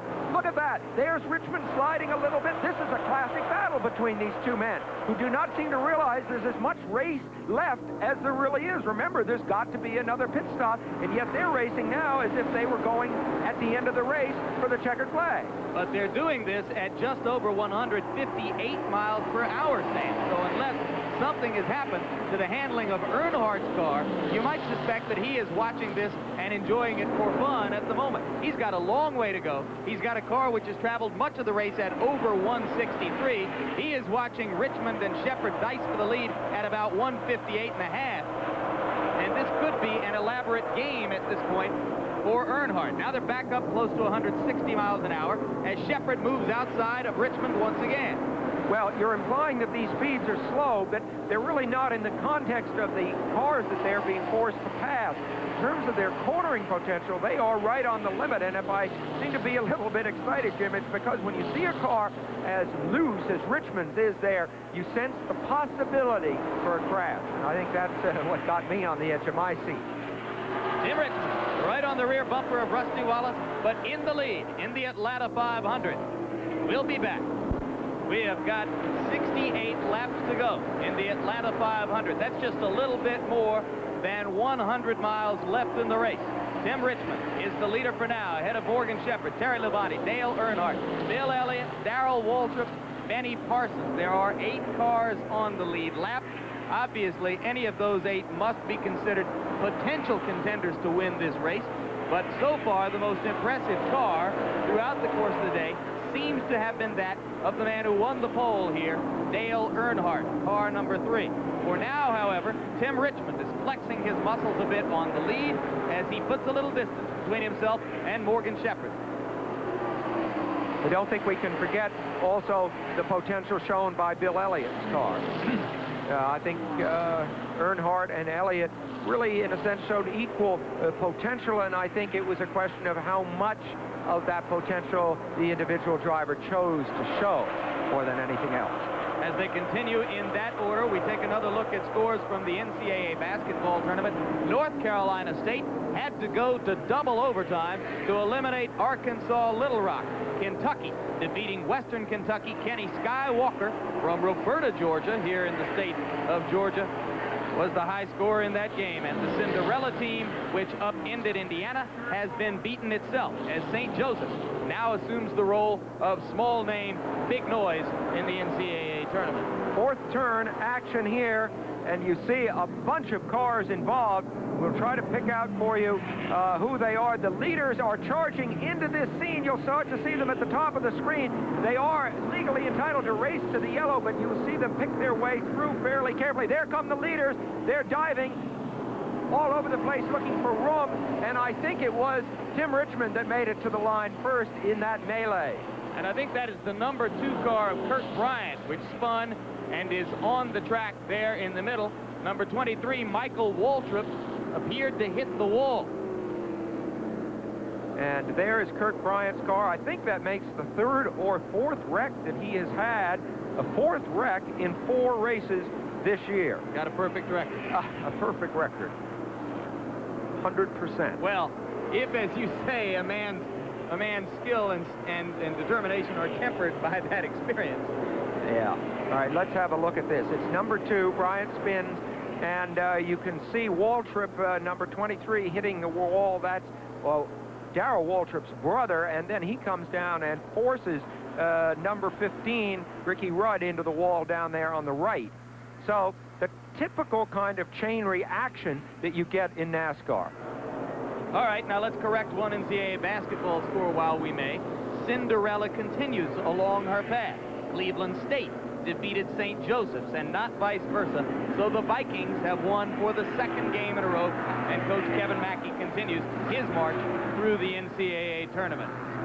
And there, as you look at the car of Tim Richmond being worked on in the pits, the yellow flag is out again in Atlanta, and we'll be back live right after this.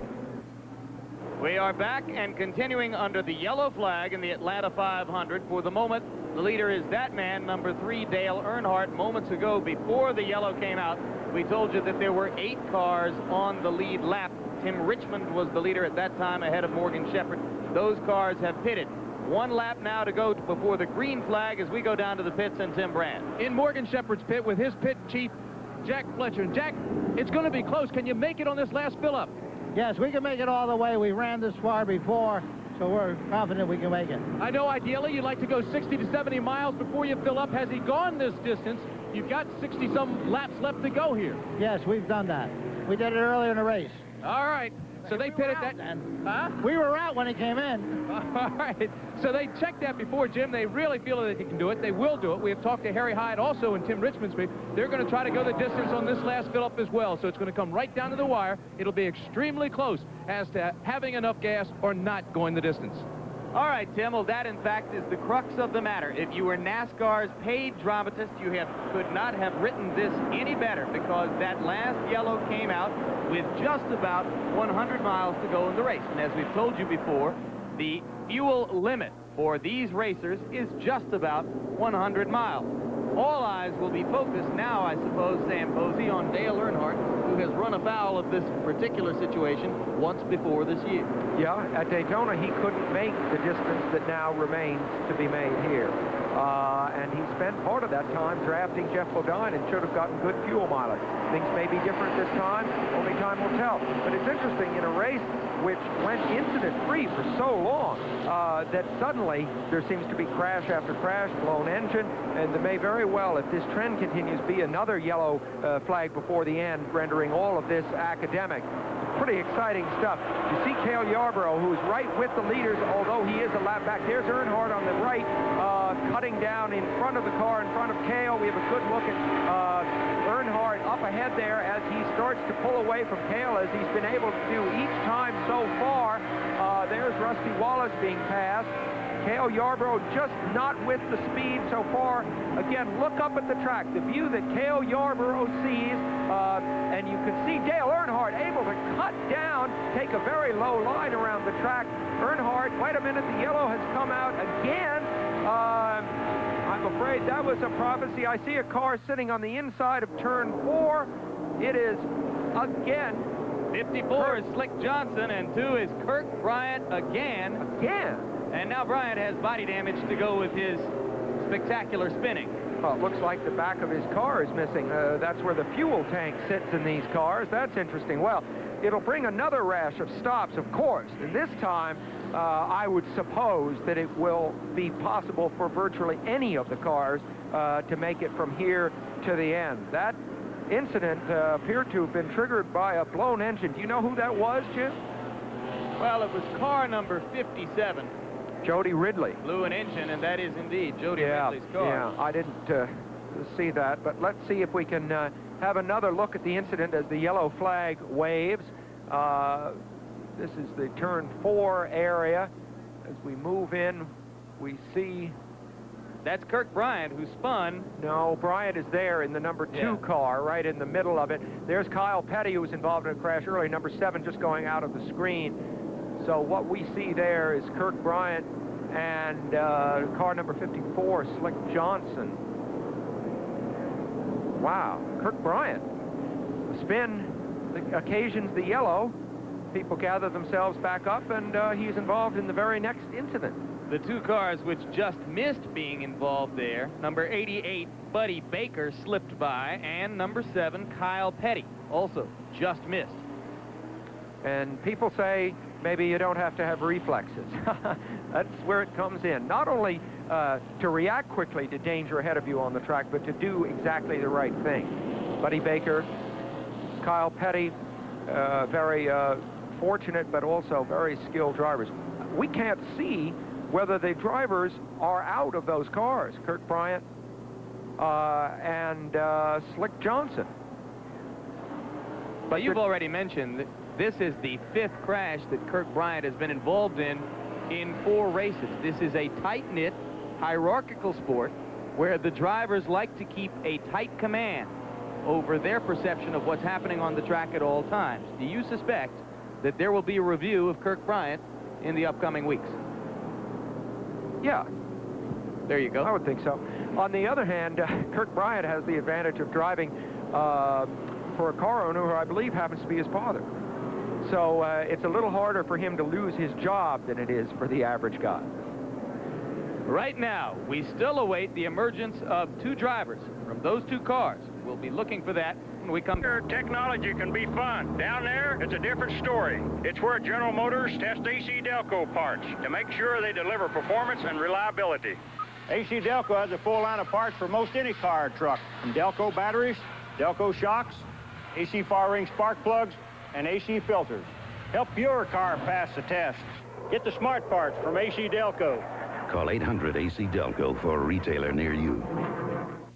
And we continue to observe the proceedings surrounding the 2 cars which crashed.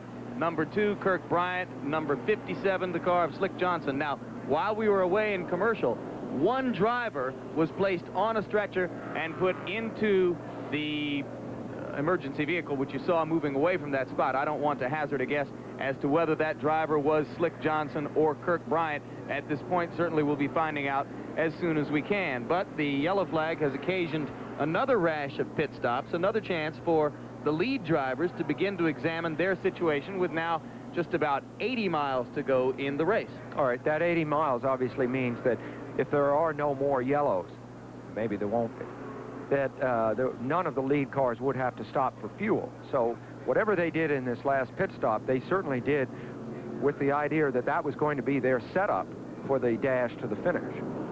And the cars which have been in command through most of the day were those of Dale Earnhardt and Bill Elliott. Now, in recent laps, we have seen Morgan Shepherd and Tim Richmond both moving up to indeed dice for the lead ahead of Elliott and Earnhardt. Have you seen anything to indicate to you that we are going to have a wide-open 4 or 5 car race toward the finish? Or do you still think that the 2 cars which dominated most of the early proceedings, Elliott and Earnhardt, are going to be the ones to watch?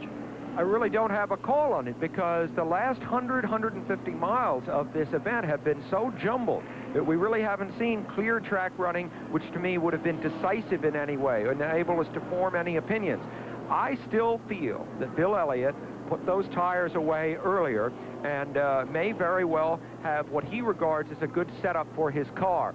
Now, at this point, he is, you know, in a good position if his car is handling well. On the other hand, we certainly saw Earnhardt with the power. I would tend to favor those guys who ran fast earlier when the track conditions were good, and I think that'll give us a hint. Now, there's the driver who was placed in the emergency vehicle. You see him being taken out and wheeled away right now. Again, we didn't get a close enough look for me to hazard a guess as to whether that was Bryant or Johnson. 1 lap to go now before the green flag. Jeff Bodine is a lap down. The car on the outside, number 11, Darrell Waltrip, is the man who will now be in the lead when they resume racing under the green. And of course it was Waltrip that we heard earlier from Junior Johnson that they figured they had things bracketed. Right behind him is Bill Elliott, and right behind Elliott is Morgan Shepherd, and right behind that is Dale Earnhardt. So I don't know. It's the big guns are loaded, let's put it that way. And we're going to see, we see Terry Labonte right behind Shepherd. So actually Earnhardt is a little bit farther back. Yes. Because he is back in 5th place. Or 6th. 6th, as a matter of fact. Yeah, that's I was right. wrong 6th. there. Yes. Because Benny Parsons is ahead of him in 5th place. Yeah. So just to recap one more time, it is Waltrip at the front of the pack, then Morgan Shepherd, then Labonte, then Parsons, then Dale Earnhardt, and then Tim Richmond. The deck having been shuffled on the one yellow flag at about 100 miles to go, and then reshuffled, and the card which comes to the top is the man who has been Mr. Consistency this year as well as in past years, Darrell Waltrip, car number 11, biggest money winner in the history of the sport. But we have yet to see Waltrip actually show speed in this race. I mean, he may be about to do it, but so far we haven't seen that. We've seen it from Elliott, we've seen it from Earnhardt. Well, this is exciting, and it's an unusual number of cars which seem to have a real shot at the win. At this stage of a race, it's usually down to 2 or 3. We're really looking at 7 or 8, I would say. 53 laps to go, as we told you when we were on camera a moment ago, just exactly 80 miles or so. And once again, 2 cars that are almost a lap down. Jeff Bodine, you see there, and Rusty Wallace. You see Rusty Wallace from Bodine's car. In fact, these 2 men, even though they are virtually a lap down, still have very much the speed of the leaders. There's the leader, Morgan Shepherd. There's Morgan Shepherd. Well, in fact, he is Shepherd the leader. Is the leader because he has moved by Darrell Waltrip. And right behind is Terry Labonte. Now, he's in the blue and white car that you see running 4th right there. It almost looks 3rd, but that's because 2 cars are superimposed on each other. Don't count Labonte out. He won the last race a couple of weeks ago. He's a former champion. There's Morgan Shepherd.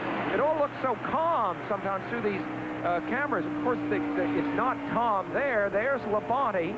Good view of Labonte as the pack streams to turn 2. And they're picking up speed again, Sam. They just ran a lap at well above 163 miles per hour. You take a look at Bill Elliott through the rearview mirror, and you are literally, through the vehicle of our race cam, right in amid the leaders in this race at this moment. Elliott, in effect, is in Jeff Bodine's rearview mirror. Our race cam swivels to take a direct look at him through the rear windshield. And right now, Elliott looks impatient in that position. Yes, he does. Having been a driver, of course, for a great many years, this kind of thing gets me incredibly excited. I remember this sort of situation. You're trying to decide, as Jeff Bodine might, whether to block, how big a role to play in this thing. You're almost a lap down, and yet you're fighting, obviously, for your own interest. However, he does pull to the right, and Elliott takes the high groove and seems to be making it work up there. Quite obviously, there are friendships and the opposite in a sport like this. Do drivers play favorites in a situation like this? Yes, in the split-second decision-making to something like this, yes, they do. And I think Elliott, incidentally, is well-liked despite his dominance last year. He handled himself extremely well and didn't make any enemies in a year where he might, a lot of people were jealous of him. There's Labonte, but really Bill Elliott is much liked and greatly admired here. There is Elliott. You see the flapping of that protective netting that keeps the driver's head hopefully from coming out of the car in a crash. Boy, you were right there. See those tires spinning? See the crowd flashing by in the background. That's what 180 miles an hour more looks like. Well, that's the old 2x200 ventilation system that our earlier piece referred to, Sam. 2 open windows, 200 miles per hour. Yeah, and believe me, the driver and the car are generating plenty of heat that needs to be dissipated by an air conditioning system. It's hot in those cars. And emotionally, of course, it's getting very hot now, too. The race cam showing Elliott now ahead of Jeff Bodine. We will see if Elliott, who took, about 3 laps, actually, to get clear of Bodine, can now set sail up the track. There is the leader, Morgan Shepherd, who's now beginning to put a little bit of distance between himself and the rest of the pack. Could it be that on this day, Morgan Shepherd is going to become the 10th different man to win in the last 10 Grand National stock car races? Could it be that Morgan Shepherd, at age 44, is going to win his first super speedway race ever? Well, of course, doesn't look bad right now. Well, one of the big factors is that one of the very fast cars on the track was Dale Earnhardt, and at the restart, he was mired back in the pack. That is slowing him up significantly, and the number of laps remaining may seem like a lot, but if Earnhardt is losing significant ground now, this may put paid to his chances. All right, The leader is the car on the left of the screen, Morgan Shepherd in car number 47. In the middle of the screen, the blue car, which I believe is Rusty Wallace, is a lap down. He does not count among the leaders. Second place is the red car coming toward you right now, and that is Bill Elliott. There's quite a margin for this stage of the race between Morgan Shepherd and Bill Elliott. Key moment for Bill Elliott. I wouldn't suspect he wants Morgan Shepherd to have that lead. I think Elliott, however, as we saw from our race camp, it took him so long to get around Jeff Bodine that, you know, the lead that Morgan Shepherd has was not a result of Shepherd's speed as much, and we see Elliott now powering right by Rusty Wallace with no problem and setting his sights on Morgan Shepherd. So I don't know. I think Shepherd's lead was fortuitous. Now, Timmy Brandt is down in the pits. Tim? Sam, I'm with Sandra again down here in the Morgan Shepherd's pit. How's everything under control? You guys look like you're getting excited again. Yeah, I think everything's going to be all right. If we can hold out for another 13 laps, we'll get another 4,000 for leading that lap. Okay, now you've been charting these laps. Is he right on the game plan? Is he doing what he wants to do? It looks like he's starting to pull away a little bit now. Exactly. He's doing exactly what he wants. Okay, and just to update the accident that we had a little bit later, Slick Johnson and Kirk Bryant both were taken on stretchers. They are down in the medical center. We have just had that confirmed. We do not know the extent of the injuries, but we do know that both drivers were taken down into the medical center. Jimmy? All right, thank you very much, Tim Brandt. Thanks specifically for bringing us up to date on Bryant and Johnson, the two drivers who are now in the medical center. Speed, they are traveling at close to 163 miles per hour. Standings at this moment, Morgan Shepherd, Bill Elliott, Tim Richmond, Terry Labonte. Earnhardt finds himself in 5th place. 42 laps to go. But I hate to disagree with Morgan's wife, Sandra, because I think that Morgan, in fact, is not doing exactly what he wanted. I think he was, as I said, the beneficiary of the fact that Bill Elliott was delayed there behind Jeff Bodine, and now that Elliott is out in the clear, he is catching Morgan Shepherd, and he is doing it decisively. Now, the other car that we were interested in because of early demonstration of speed, of course, was Dale Earnhardt. He, too, has freed himself up from the earlier traffic and is on the move. So it's not over by any means, and the gap is being decreased steadily. In fact, it looks to shape up as a sensational last 60 miles of racing here. Morgan Shepherd will be trying to hold off the competition and win a superspeedway event for the first time. Bill Elliott will be trying to reestablish the eminence and the prestige he accumulated in wholesale fashion 1 year ago when he won 11 Grand National Superspeedway races. There are the crossed fingers in the pit of one Morgan Shepherd. And the gap is down to just over half a second. Whatever happens today to Morgan Shepherd, it is a day he will not forget, and a day that he has distinguished himself. There, of course, is the rival pits, Ernie Elliott, the man who builds Bill Elliott's engines, his brother. Together, a brain trust, those two men, along with the rest of their family. This is the moment that they can put themselves back where they were last year, which was as the dominant force in NASCAR racing. And you got the feeling toward the end of the week that they would specifically love to do it right here. Elliott, as we've told you so many times before, is from Dawsonville, Virginia, not too far away. He has had success on this track. In fact, won both the spring race, this one, and the other 500-mile race, which takes place here in the fall on this track a year ago.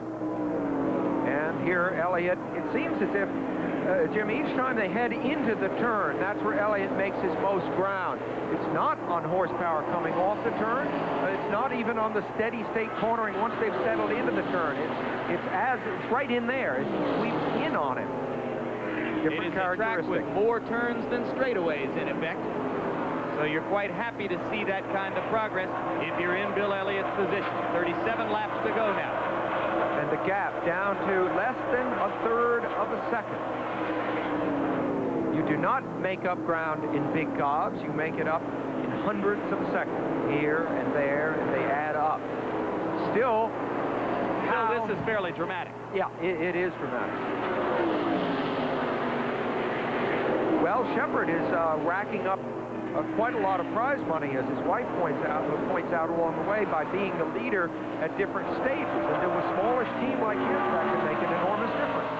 Remember, tires cost a couple of $100 a piece, and if you can go to the next race and the next and know you can buy fresh tires and a new engine and all that kind of thing, you can get to be a force to be reckoned with. And again, if you've just joined us, pit stops may not be a factor from here on in, barring a caution flag. All of the cars on the track should have sufficient fuel to make it to the checkered flag from here. And we still have the rivalry between a General Motors car, which you see here, driven by Morgan Shepherd, and the Ford Thunderbird body car of Bill Elliott. Quite correct. Morgan Shepherd's car is ostensibly a Buick LeSabre. Suffice it to say, it is one of the General Motors cars. Bill Elliott's car is ostensibly a Ford Thunderbird. Suffice it to say, it is, in the context of NASCAR racing right now, not just a Ford, but the Ford. Right, and I think also, you know, when you say ostensibly, I believe a Buick LeSabre comes to those of us who might want to buy one in the showroom as a front-wheel drive car. Here, of course, it's rear-wheel drive in a completely different configuration. Only the body has even the slightest resemblance to the real thing, and all the General Motors cars, incidentally, use Chevrolet engines, so not even the engine is a Buick. But it's a wonderful racing car, isn't it? They all are. By any name, it is a wonderful racing car. What an extraordinarily safe form of racing, given the speed. I mean, obviously, we think at this moment partially about Slick Johnson and Kirk Bryant and hope that they are okay. But this particular form of automobile racing, particularly given the speed, has an incredibly low serious injury rate. Oh, yes. Compared to Indianapolis or Formula One racing, it's almost like a different sport. And here is the look at third, fourth, and fifth. And you can't forget this group. They're only about a second and a half back on the track. That's Richmond leading in that group. Labonte in the middle. And Dale Earnhardt, of course, throughout much of the race, it seemed like the toughest and strongest guy. He is third in that group and fifth in the standings right at this point. So you have 5 drivers at the front, each of them capable of winning the race. Morgan Shepherd in first place, Bill Elliott in second place, Tim Richmond in third place, Terry Labonte in fourth place, and Dale Earnhardt in fifth. Not to mention Darrell Waltrip in sixth. We'll be back with more exclusive coverage of the Atlanta 500. We are down very close to 40 miles to go in the Atlanta 500. And the leader remains Morgan Shepherd, Bill Elliott, Tim Richmond, Terry Labonte, and Dale Earnhardt in fifth place. There is a look at Shepherd in the yellow and white car, number 47. We have told you several times before now, it's worth mentioning again, he's never won a super speedway stock car racing event. Elliott has won quite a number of them. Was in fact so far ahead of the field at this point a year ago that it was regarded as unseemly dominance of the sport. There is a good look at Morgan Shepherd and exactly what he looks like. Looks a bit younger than his 44 years as he stalks this elusive super speedway victory. He is somebody that, despite what you could say was bad luck, he's had enormous skill for a number of years and never really had the great opportunity. He's never lost his spirit. He's remained a really nice guy, never became bitter about not getting the big chance. And it is delightful to see his success today.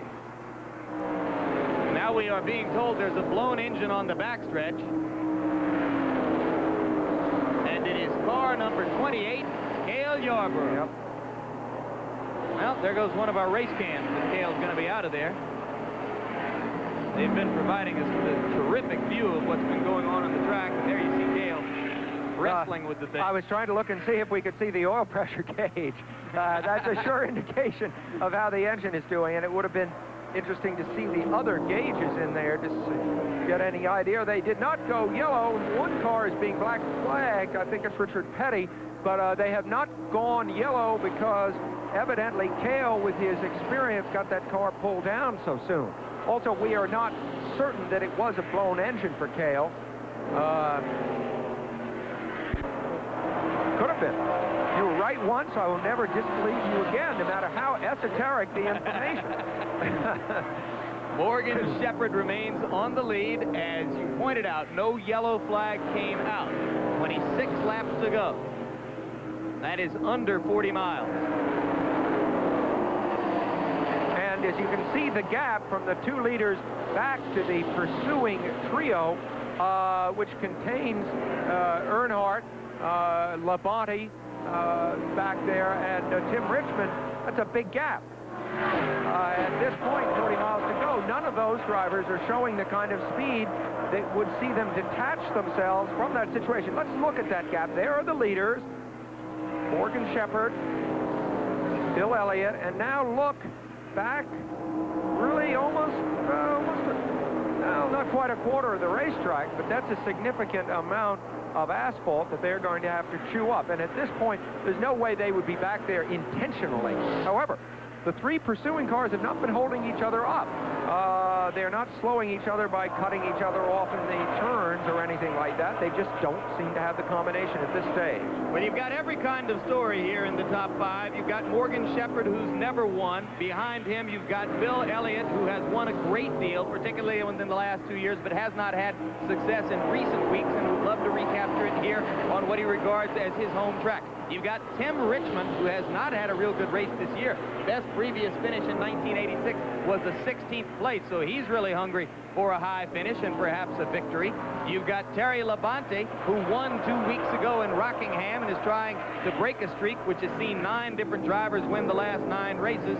And of course, you have got number 3, Dale Earnhardt, who's had such a tumultuous month, ran out of gas while apparently threatening to win in the Daytona 500, crashed in the closing laps with Darrell Waltrip at Richmond, was fined by NASCAR after having been singled out as the culprit in that crash. All 5 of them still within range of a possible victory here in the Daytona 500. And now let's go down for one more report from Tim Brandt. Okay, Jim, I just wanted to keep you updated on the accident that we had a little while earlier. Now, we still don't know the extent of the injuries to these race drivers, but we do know that Kirk Bryant has been examined here at the Track Medical Center and been released. So obviously, he is not in bad shape. Slick Johnson is still in the medical center here at the racetrack. He is being examined even as we speak. He is still in there. So we do know that Kirk Bryant has been released. Slick Johnson is still in there. We will keep you updated. Jimmy? All right. And that is at least partially good news. I mentioned that a black flag had been waved about 4 laps ago at Richard Petty. They have not shown him that flag again. I don't know what that confusion is about, but for his legions of fans, they've withdrawn that black flag. For his part, Richard appeared to ignore it. If they're going to let him ride, more power to him. Exactly. There's Shepherd's car. He has shown no signs of yielding that lead. In fact, if anything, he's put a little distance between himself and Elliott since the last time we monitored it this closely. They are passing slower vehicles which have been lapped. Among them, Richard Petty, who you see coming to the screen on the left side there. Tim Richmond, who, of course, has been part of the hunt and part of the story, has dropped suddenly. You see it here on our standings, and he is further back even than it looks. He suddenly fell off the pace for a lap and a half, and seems to have lost whatever edge he had. When that sort of thing happens this stage in the race, and it happens suddenly, usually something in the engine. Could be a valve spring, something like that, depriving him of power. Now, Shepherd goes by Petty, and for the moment, Bill Elliott had crept back up close to Morgan Shepherd. Now, as he takes a little while to get past Petty, he drops back a little bit. Perhaps we can see here in these next couple of laps what potential Elliott has to close in and place himself on Morgan Shepherd's rear bumper. Less than 20 laps to go now. The set of tires that I mentioned, they took off Elliott's car so quickly earlier in the game when his car seemed to handle so well. I would predict with certainty it's back on the car right now. For one thing, it's showing almost the same kind of handling characteristic that it had then. I just believe he is playing a waiting game. Unless something really exceptional happens, I'm favoring Elliott at this point. Now, Tim Brandt is down there. Tim? Sam, I'm with Cale Yarborough. Cale, what was the problem? Well, I really don't know exactly. An oil line, an oil pan or something. The oil pan cracked and the oil line broke or something. The engine was still running, but we had a bad oil leak. Up to that point, still in the hunt? Relying heavily on the yellows. Yeah, we just didn't quite hit the combination today. We didn't run. We lost a lap early, the car will seem to be running better, but you can't win them if you're not there at the end. All right, Cale. Good luck to you. Six-time winner here in Atlanta. Gave us some great pictures today. Jimmy? Yes, and he's quite a gracious gentleman. Cale Yarborough out of the race in car number 28. Some had thought that he would be in position to make a threat here this weekend, but as Cale himself pointed out, lost a lap early and never really was a part of the action at the front of the pack. Those drivers are. We'll be back to see who wins it. Turn to Atlanta. Jim Lampley with Sam Posey. Lap 316 completed. As you can see, 12 laps to go in the Atlanta 500. As we look at the leaderboard, one further report from the track hospital. Slick Johnson, the other of the two men injured in that crash about 20 laps ago, has been treated for a bruised chest and a minor injury to his left foot and released from the hospital, so he is, to all intents and purposes, okay. Bryant, as Tim Brandt told you earlier, was released, just shaken up, so neither man was seriously hurt, and that another testimony to the powerful resilience of these stock cars traveling at over 160 miles an hour here in Atlanta. Meanwhile, the leader remains Morgan Shepherd. Bill Elliott is in second place in car number 9. Classic confrontation between the man who, particularly a year ago, and in any general sense over the course of the past 2 years, has been the most successful racer on the tour. That's Elliott. And Morgan Shepherd, a 44-year-old veteran who's never won a super speedway event. Brief moments in the sun for Shepherd. He's only won one pole in his career. That was for the fall race here in Atlanta in 1982. So he has demonstrated that he likes this track. All he's got to do now is make that liking hold up for 11 more laps. Well, Shepherd has got to be really almost in mental agony in that car now, because his position would seem to be so strong, and yet he's got an awful lot of traffic ahead, and now there's an accident on the back straight. Now Morgan Shepherd just passed us here. Car number 90 is involved. That's Kenny Schrader. You see him there. The great sprint car champion. Another spin by Waltrip's brother, Mike. And there's Morgan Shepherd. Now, with so few laps to go, Jim, it is not impossible that the race could finish under the yellow. I noticed Bill Elliott ducking into the pit. Could this be a bad break for Morgan Shepherd, though? They're going to bunch up again under the yellow, and he's going to lose that working margin that he had over Bill Elliott. Yes, and he was starting to pull ahead, wasn't he? But Elliott's gone into the pit, and will Morgan. You see what I mean? He may not. Now, Elliott has taken an incredible gamble to go in. They're changing his outside tires, and where is Morgan Shepherd? We may see him conceivably go a lap up. A very strange move by Elliott, but Shepherd is going to pit. There he comes. All right, so Morgan Shepherd is not going to take the gamble. He is going to come into the pits just as Elliott did, and they will stay on the same lap. All right, and what will they do? Now, they are changing outside rubber. He, of course, must get back out on the track before Elliott to be in the lead when it goes back to green, which it probably will with only a handful of laps to go. It's going to be a real dash to the finish. Earnhardt is also changing his outside rubber. This could breathe new life into a car that gave us a good race earlier in the game. But now this is where Morgan Shepherd's pit crew, I don't know, maybe hurting it. They weren't working that fast. Elliott is stopping again, Jim. Do you make any sense of this? He must not have liked the tires that he got. He's going to come back and get one more set. And maybe his crew was able to radio to him that he was able to do that because Shepherd was taking an inordinately long time to get out. Now Shepherd's out on the track, and here goes Elliott. All right, what Elliott's doing now, they didn't dare take time for it the first time. They're now changing the inside rubber on his car, so he'll have completely fresh tires. This is a gamble, obviously, and it is the type of gamble taken by men who will go for the win at any cost. In other words, the safe decision would have been to keep him out there with a car that maybe wouldn't handle quite as well as the car he's got now. Interesting psychology, and you see what kind of people Elliott's team is. Even though they haven't had a success since this race here last year in the fall, they're still gamblers. They haven't become conservative during those races in which they haven't been able to win. And what an interesting split-second decision by Morgan Shepherd and his crew to come on in. Once again, lay out for us the potential advantage he might have gained by not taking a pit stop. Right. Obviously, his position on the track will be ahead of Elliott, but Elliott will have the better tires and maybe be able to pass him. But there are just 8 laps to go, as you can see now. Clearly, by the time they've cleaned everything up, and you see Tim Richmond, who did not pit or pitted only once, and we are now believing that he is the leader. Richmond, who have run out of speed there, now back on top Let's go down to Tim Brandt now, who is again with Morgan Shepherd's wife after all of this. Okay, Sam, and I timed this last pit stop by Morgan Shepherd. I came at 35.82. What did you come out with, Sandra? 35.34. Now, how does that hurt him? Tim Richmond is now the leader. Was the pit stop? Did he have to come in? Well, he didn't have to, but if everybody else come in and got new tires and we didn't, then that's going to slow us down at the end. How many times have you all talked about winning that first race on the Grand Speedway? You haven't won one. No, we haven't. This will be our first, and we're really hoping maybe within these last few laps we can get back up there. The guys just haven't had a chance, to really work together, so they're trying their best, and with the help of Jake and everybody, we're doing good. But it's just we got a little bit of work to catch up on. Everybody else races every week, and we don't. So. Are there those quiet moments though when you talk about the first win? Oh yes. Oh yes. All right, Tim. All right, thank you very much, Tim Brandt. And we look now at Tim Richmond, who has gone into the pits.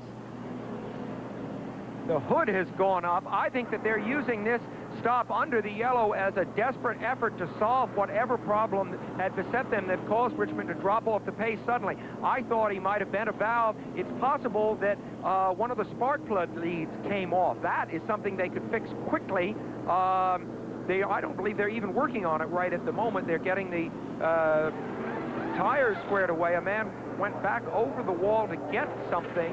Of course, this is desperate for Richmond, but even though Richmond was leading there suddenly, Jim, I don't think he or anybody else realistically valued his chances. Well, we're now being told that he is the victim of throttle leakage on the car, so he goes back out onto the track not as the leader. Now it is Morgan Shepherd who once again will hold the lead. Behind him, Dale Earnhardt, and that is perhaps the one man he would least have wanted to race with head-to-head in these closing however many laps they will get to race once the green flag comes out. Behind Earnhardt is number 44, Terry Labonte, who is going for his second consecutive win. He won at Rockingham 2 weeks ago. Behind him, car number 11, Darrell Waltrip, and that could pose a problem because Waltrip is going to be between Labonte and Bill Elliott, and Waltrip has been slower. If he is at all difficult for Elliott to get by, that may cost Bill any chance he had of winning the race. Yeah, I think it'll come down to how many laps remain once they go back to green. Elliott may very well have the fastest car on the track when they go back to green, but he's now got an awful lot of traffic between him and the leader. So what Morgan Shepherd has been doing may pay off for him. I know what his wife meant about the pit crew being a little slow. They knew they weren't working together that well. A similar situation happened to the Firecracker 400 last year with Greg Sachs. He had a crew that was very new, but they managed to win that one. Incidentally, on the Tim Richmond thing, it would be a trouble with the throttle linkage, the throttle not returning properly there. What did I say? Throttle leakage? Leakage. But you never find that. A very small amount. All right. So there they are. The three cars which will be on the lead when they go green. To the left of your screen, the yellow and white car, Morgan Shepherd, car number 47. Again, in case you just joined us, 44-year-old Morgan Shepherd is an amiable veteran of this circuit who has never won a super speedway race. But this year, with master wrench Jake Elder in charge of his car, he perhaps has a better chance than ever. Behind him, in second place, will be Dale Earnhardt, the man who won the pole here, who appeared in the early going to be far and away the fastest car on the track, and who is just 3 weeks past having been penalized, fined in fact, by the governing body, NASCAR, for having been deemed to be the culprit in a late lap crash with Darrell Waltrip, which may have cost him a chance to win a race at Richmond. Terry Labonte is behind Earnhardt in car number 44, and he was the winner at Rockingham 2 weeks ago. We are now told that there will be 4 laps to go as they take the green flag in one more lap. So there are 5 laps to go now. They will take the green after this time around, and there will be 4 laps in which to race. So it'll in effect be a 4-lap race between Shepherd number 47, Earnhardt number 3, Labonte number 44. And then behind Labonte, I believe the 4th place car is Darrell Waltrip, car number 11. There indeed is Waltrip right there on your screen. And behind him, the 5th place car, car number 9, Bill Elliott, who seemed to have things all set up for a potential late run at Morgan Shepherd prior to that last yellow flag. It would seem that with only 4 laps of racing left, the odds are really stacked against Bill Elliott. It'll be interesting, however, to see Earnhardt, who couldn't come up with the speed prior to this last yellow, to see what they may have done to his car during the thing. You know, if you're trying to pick which car you'd like to be in right now, it's really a tough call, because with so many changes made to the cars during that last series of stops, I really don't know. I know I'd rather have Bill Elliott's chassis underneath me than anything else, but needless to say, I'd like to have Morgan Shepherd's starting position. But would you rather have Shepherd's place than Dale Earnhardt's place? Conventional wisdom has been, in the past, given the slingshot technique and the aerodynamics of the sport, that you're better off being second than first. Yeah, but that doesn't work that way so much anymore. No, I think it's better if you can lead, and Shepherd seems to, every time it goes green, he seems to get a little jump on the guys. I just psychologically, here's Morgan Shepherd, who's never won one, and here's Dale Earnhardt, who's just like a smoking pistol of a man. You know, in a sense, it's the good guy versus not really the bad guy, but kind of a villain of some things. And you know, look at Earnhardt now. We're seeing it happen maybe even sooner than we thought it would. He seems to have a real good grip. The same grip that 3 laps to go. Gave Earnhardt the pole position. Labonte in third. Labonte in third. Don't count him out. He is a remarkably cool customer. Remember, Labonte got his very first win on this circuit back in 1980 when a 3-car crash on the last lap of the Southern 500 put him ahead into first place. That's Morgan Shepherd's wife, Sandra Shepherd. We've spoken to her several times, and she's now watching. When they come back around this time, there will be 2 laps to go. Earnhardt is all dialed in, it looks like to me, Sam, right there on Morgan Shepherd's rear bumper. Yeah, but he's got to get by, and there's no reason at all for him to hold back, Jim. If he could get by, I think he'd be by. I got to feel this is going to be a real race to the end. It's not a clear-cut thing, although the 2 leaders are keeping that small margin ahead of the 2nd, 3rd, and 4th place, the 3rd, 4th, and 5th place cars who don't seem to have a shot at it at this stage. Although, look, they're right there. Labonte in 3rd, Waltrip in 4th, and still Bill Elliott unable to get out of 5th. All right, there's going to be 1 lap to go as of right now. So we are on the last lap. Morgan Shepherd with the lead. Dale Earnhardt right in position. It is the classic confrontation of stock car racing. The only question, when will Earnhardt make his move, and can he get by? I don't believe he can slipstream by. I don't think he can draft by. I think he has to get him in the turn. They are going into the last turn. This is Earnhardt's last chance. As you can see, he can attack, but can he get by? Checkered flag is out and ready. Morgan Shepherd's never seen one before in a super speedway race. Here is the checkered flag, and there is Morgan Shepherd's first super speedway victory. And there is the celebration in Morgan Shepherd's pit. And this was a quite unexpected accomplishment. 44-year-old Morgan Shepherd of Conover, North Carolina. Former champion in a class called sportsman racing. That's a long way from winning a super speedway NASCAR event as he has just done today. You saw Dale Earnhardt pull alongside him, obviously to congratulate him, to give him a congratulatory wave. That is a bitter defeat for several very highly touted drivers that have just finished right behind Morgan Shepherd. And it's a big win for General Motors cars, which have frequently eaten Ford exhaust here at Atlanta in the past. First Ford is back there in 5th, the Bill Elliott car. He never could spring himself loose from there. Shepherd in a Buick, Earnhardt in a GM car, Labonte in a GM car, Waltrip held 4th place in a GM car, and Bill Elliott, as you saw, finished 5th. This is exciting because you realize the way the prize money is structured, this could very well be the beginning of a real leap forward for Morgan Shepherd in terms of his career. It is wonderful to see it. Jake Elder, his crew chief, with more than 22 years of experience in this sport. That can pay off. 10th different driver to win in the last 10 races. And if you want to draw an analogy in terms of what it does for a driver, this is a little bit like a golfer winning for the first time. No more qualifying on Mondays, so to speak. Let's go down to Tim Brandt, who is right there next to Morgan Shepherd's car. All right, I'm in Morgan's car. And Morgan, first of all, congratulations. You've won the National. Now you come out, you've got the Super Speedway. Well, I tell you, it's been a long time coming. I tell you, I just can't hardly talk. I like to thank God thank Jack Beebe for giving me the opportunity. And Jake Elder for being such a good chassis man.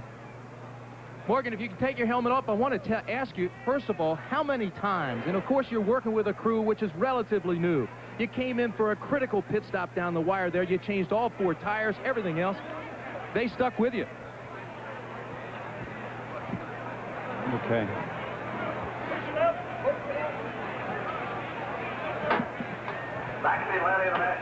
Morgan, your feelings right now as you sit in this car with your first Speedway win.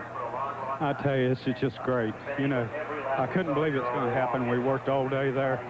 The car, either it was too loose or either it pushed. And Jake and I talked on the radio about what to do.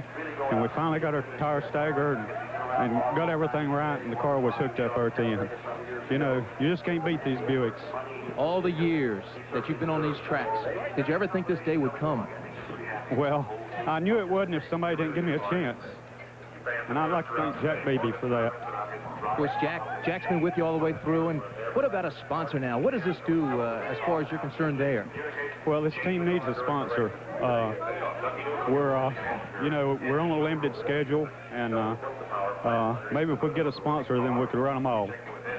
When did you know you had this race? And what was the key element in your mind?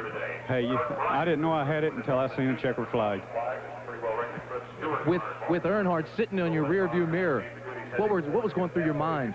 Well, I knew Earnhardt was tough, but our car was working well, and I knew I could hold the bottom, and I knew it was going to be a knockdown drag-out. But fortunately, Ducky Newman them does the engine, and we had a good engine, you know, good Buick. What can I say?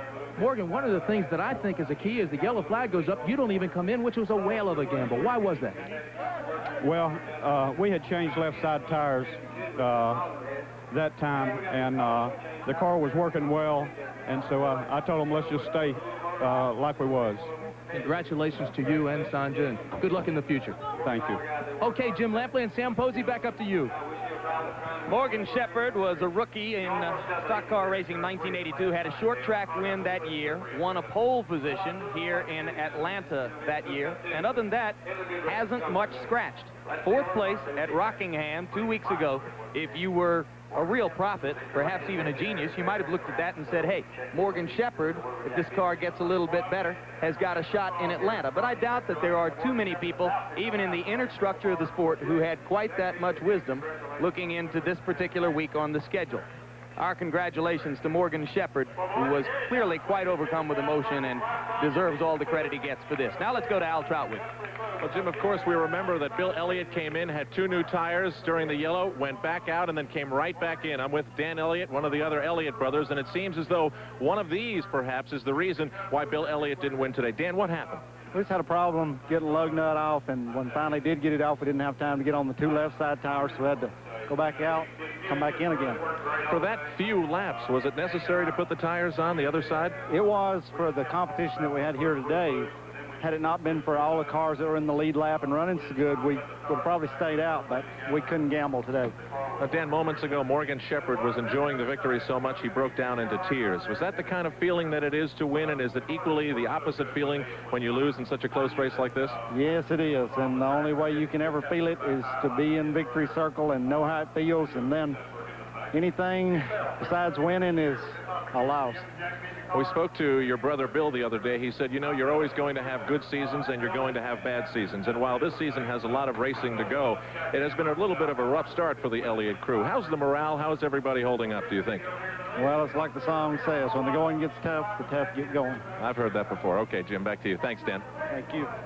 All right. So you have seen a taste of victory and a taste of defeat, and we'll have more from here in Atlanta. Morgan Shepherd, the winner. Atlanta, where the Shepherd family, Morgan and his wife Sanja, have just scored their first super speedway victory on the NASCAR stock car racing circuit. Throughout the latter stages of the race, you saw the crescendo of emotions building up for Sanja Shepherd, and right now Tim Brandt is with her again. Jake Beebe just walked in here, and I'm telling you, it is an ecstatic group. Morgan is still with us. Sanja, of course, Morgan, she carried us through the race. She kept us updated on the laps and everything else. You're feeling after all of that? I feel absolutely fantastic. And I couldn't say enough about Jake and all the crew and Jack, everybody. It's just been wonderful. NASCAR's been great. Everybody's just been wonderful. Atlanta, Speedway, everybody. Sanja, even with 60-some laps to go, you were so extremely confident, which seems so uncharacteristic for a family that hasn't won here on the Speedway, and yet you were so confident. Why? I just felt that he had the right combination. He felt good last night about it, and the way he was running on the racetrack, I just felt like that everything was going to be fine. He wasn't holding back none. He was going all out. Congratulations to both of us. You gave us one whale of a thrill today. Back up to you guys. All right, a pleasure to look at those happy faces in the winner's circle.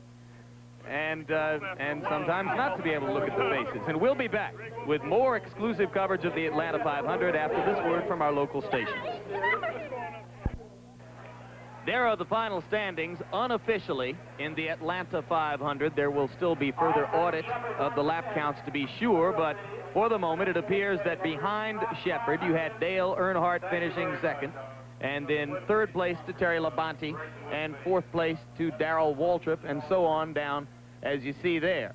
Fifth place Elliott, sixth place Parsons, seventh place Richmond, eighth place I believe went to Richard Petty, and then Wallace, Bodine, Allison Gant, Tommy Ellis, and Buddy Baker. The drama here, of course, centered on the first super speedway victory ever for veteran race car driver Morgan Shepherd, and here is a look at precisely the emotional gamut run by his wife, Sanja Shepherd, during the last lap of the race. You'll recall that during this period of time, Morgan Shepherd was just ahead of Dale Earnhardt. Earnhardt appeared to be positioned on the rear bumper of Shepherd for a possible move. She said one to go, and seemed at this moment more or less calm. There's nothing much that she can do in that position, Sam. No, but she can see that last turn as he comes off, and I think at that point it was decisive. There's no slipstreaming, no drafting that works anymore, and I think she knew right there it was happening. There it is. He was going right in front of her at that point. Hey, but look at how dedicated she is. She's going to write something down on the lap chart? No, that's okay. Once we've won the race, we can put the lap chart down, and there the celebration begins. Jake Elder, the man who is the crew chief for Morgan Shepherd's car, was once the crew chief for the Holman Moody Ford team, which won 28 races in 2 years at one point. Terrific job today. Have all the unofficial final results here in Atlanta. We spoke of the work of the master wrench, Jake Elder, who helped bring Morgan Shepherd home today. And now Jake is standing by with Tim Brand.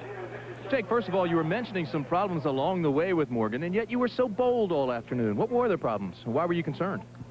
Well, we first started the race, and we made a little amount of chassis change this morning, and we got a little loose.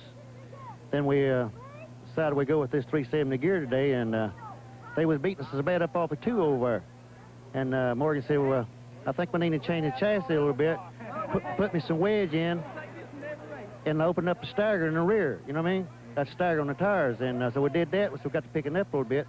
So he wanted to keep his momentum up, and he wanted to run high because we was pulling a little bit higher gear than the rest of them was. That way he keep his RPMs up, you know. When he had to run low, they could just beat his bed up off 2 down there. Tell me about your crew. I know you haven't been together long. They did a tremendous job today. Well, all of my pit crew is new except Jim Merritt, and he's been with the Race Hill Farm for about 4 or 5 years. But the rest of my crew is brand new. Well, they did a tremendous job today. Congratulations to you. Thank you very much. Okay, so as Morgan and his wife and everybody else enjoy the first victory here at Atlanta, we'll be back right after this. One more time, a look at the unofficial final results in the Atlanta 500. Morgan Shepherd's first super speedway victory in stock car racing. Dale Earnhardt, a very close second. Terry Labonte third. Darrell Waltrip, Bill Elliott, Benny Parsons, Tim Richmond, best finish of the season for Richmond. Rusty Wallace, we are now told, is in 8th place. Bobby Allison, Jeff Bodine moved Richard Petty down to 11th. Harry Gant, 12th. Tommy Ellis, who started 42nd and last on the grid, finished the race and wound up in 13th place. And Alan Kulwicki was 14th. Stick with us. We will have further wrap-up activity from here at the Atlanta 500, including a full replay of the dramatic closing laps of the race. Coverage of the Atlanta 500 was produced by Chuck Howard, directed by Larry Cam. Technical Director Werner Gunther, Associate Producer Ben Harvey, Associate Directors Dick Buffington and Jack Rand. Racing in 1986, 4 different makes of cars have won those races. 4 different drivers have won those races, and right now Sam Posey, as we'll talk about in just a little bit. You have an extremely balanced competition in Grand National stock car racing, the super speedway kind of racing we saw here today. For the moment, it appears almost anybody who's suited up in a General Motors car can win a race. And for more on that, let's go down to Al Troutwig. Well, Jim, really the story for Dale Earnhardt today, I believe, was the fuel. And with me is David Smith, who helps sets up the car, and he keeps track of the fuel consumption for Dale Earnhardt car. Now, David, there was a critical moment early in the race when it looked as though Dale ran out of fuel. I couldn't confirm it at the time, but did he? Yeah, we did run out again. We've had a problem with the fuel mileage this year. A little bit down on it, really. We're getting more horsepower, and you get more horses, you got to feed them. So we were scheduled to come in about 2 laps earlier, which was on race lap number 58. No one else had pitted, and the way our projections ran, we should have been able to go 60 laps with no problem. The thing made it 59 3/4, so we were close, but not close enough. But, you know, luckily we got a caution later and got, you know, didn't lose the lap, and we were able to get back in contention, so we were okay. Does that spook the crew for the rest of the race? Oh, it tears my nerves out for a little while, because everyone back home, you know, knows that I help with the fuel miles, and Richard, and I correspond to Richard and Kirk Shelby, of course. They determine when Dale comes in, so I just keep the chart. And I feel embarrassed. You know, everybody feels a little bit embarrassed, but we're working on the whole deal, so we know what we need to do. It's just a matter of getting to it. Okay, David. And by the way, Jim, these guys felt that Dale had enough power to pass by Morgan Shepherd in the last lap, but he couldn't do it. Back to you. Well, if he had enough power, he was not able to demonstrate it. Now, I said moments ago, almost anyone who's outfitted in a General Motors car can win a race. Of course, Kyle Petty, in winning up at Richmond, did win in a Ford, but it's worth noting that he was 5th in that race and was really presented with the opportunity for victory in the closing laps as a result of the crash that took out Earnhardt and Waltrip. Your final reflections on what Morgan Shepherd was able to accomplish here today? To me, it's so exciting when somebody who is, in a sense, a privateer, who's pushed and hoped for so long that success could finally come his way, can break through the Megabucks team's strength. And, I mean, finishing behind him from Earnhardt back to Waltrip, back to Elliott, were a whole group of people that any hunter would consider fine trophies indeed. And I think for somebody to go out there with much less ammunition, so to speak, and still be able to knock off the big guys shows how incredibly well-balanced NASCAR racing is right now, because even though over the whole series, yes, the big guys will emerge victorious, on any given day, the little guy can still come through if he's got heart enough and luck enough. Remarkable how rapidly things have changed in the sport. A year ago, there was concern on the part of drivers, officials, sponsors in the sport that Bill Elliott was dominating the competition so clearly and consistently that they were going to lose some spectator appeal as a result of that. Now, a year later, you could not find a more markedly different situation. I know it, and it's extremely welcome, although I think that in some ways last year lent a little focus to the sport, too. It did show that a team could get a handle on it, a little bit like rooting for a great golfer in professional golf can give the sport some identity for a period of time. Because Elliott established the standard which the GM cars have reacted to with their present performance. Now, you will recall that the last 4 laps of this race, a drama established by a caution flag, which came on about lap 100, or at about the 492-mile mark, I should say, and left 6 miles of racing in effect. 4 laps, which began right here. And Sam Posey, we're going to take another look back now at the upset which took place as a result of this scenario. Now, Shepherd was leading in car number 47, and Dale Earnhardt had been shuffled to 2nd place when the deck was shuffled during that caution flag, which just preceded this. And while Shepherd was able to pull quickly ahead of Earnhardt, Earnhardt's counterattack was so effective that I'm absolutely certain that had Earnhardt been ahead of Shepherd at the restart, Earnhardt would have just pulled away during these last 4 laps.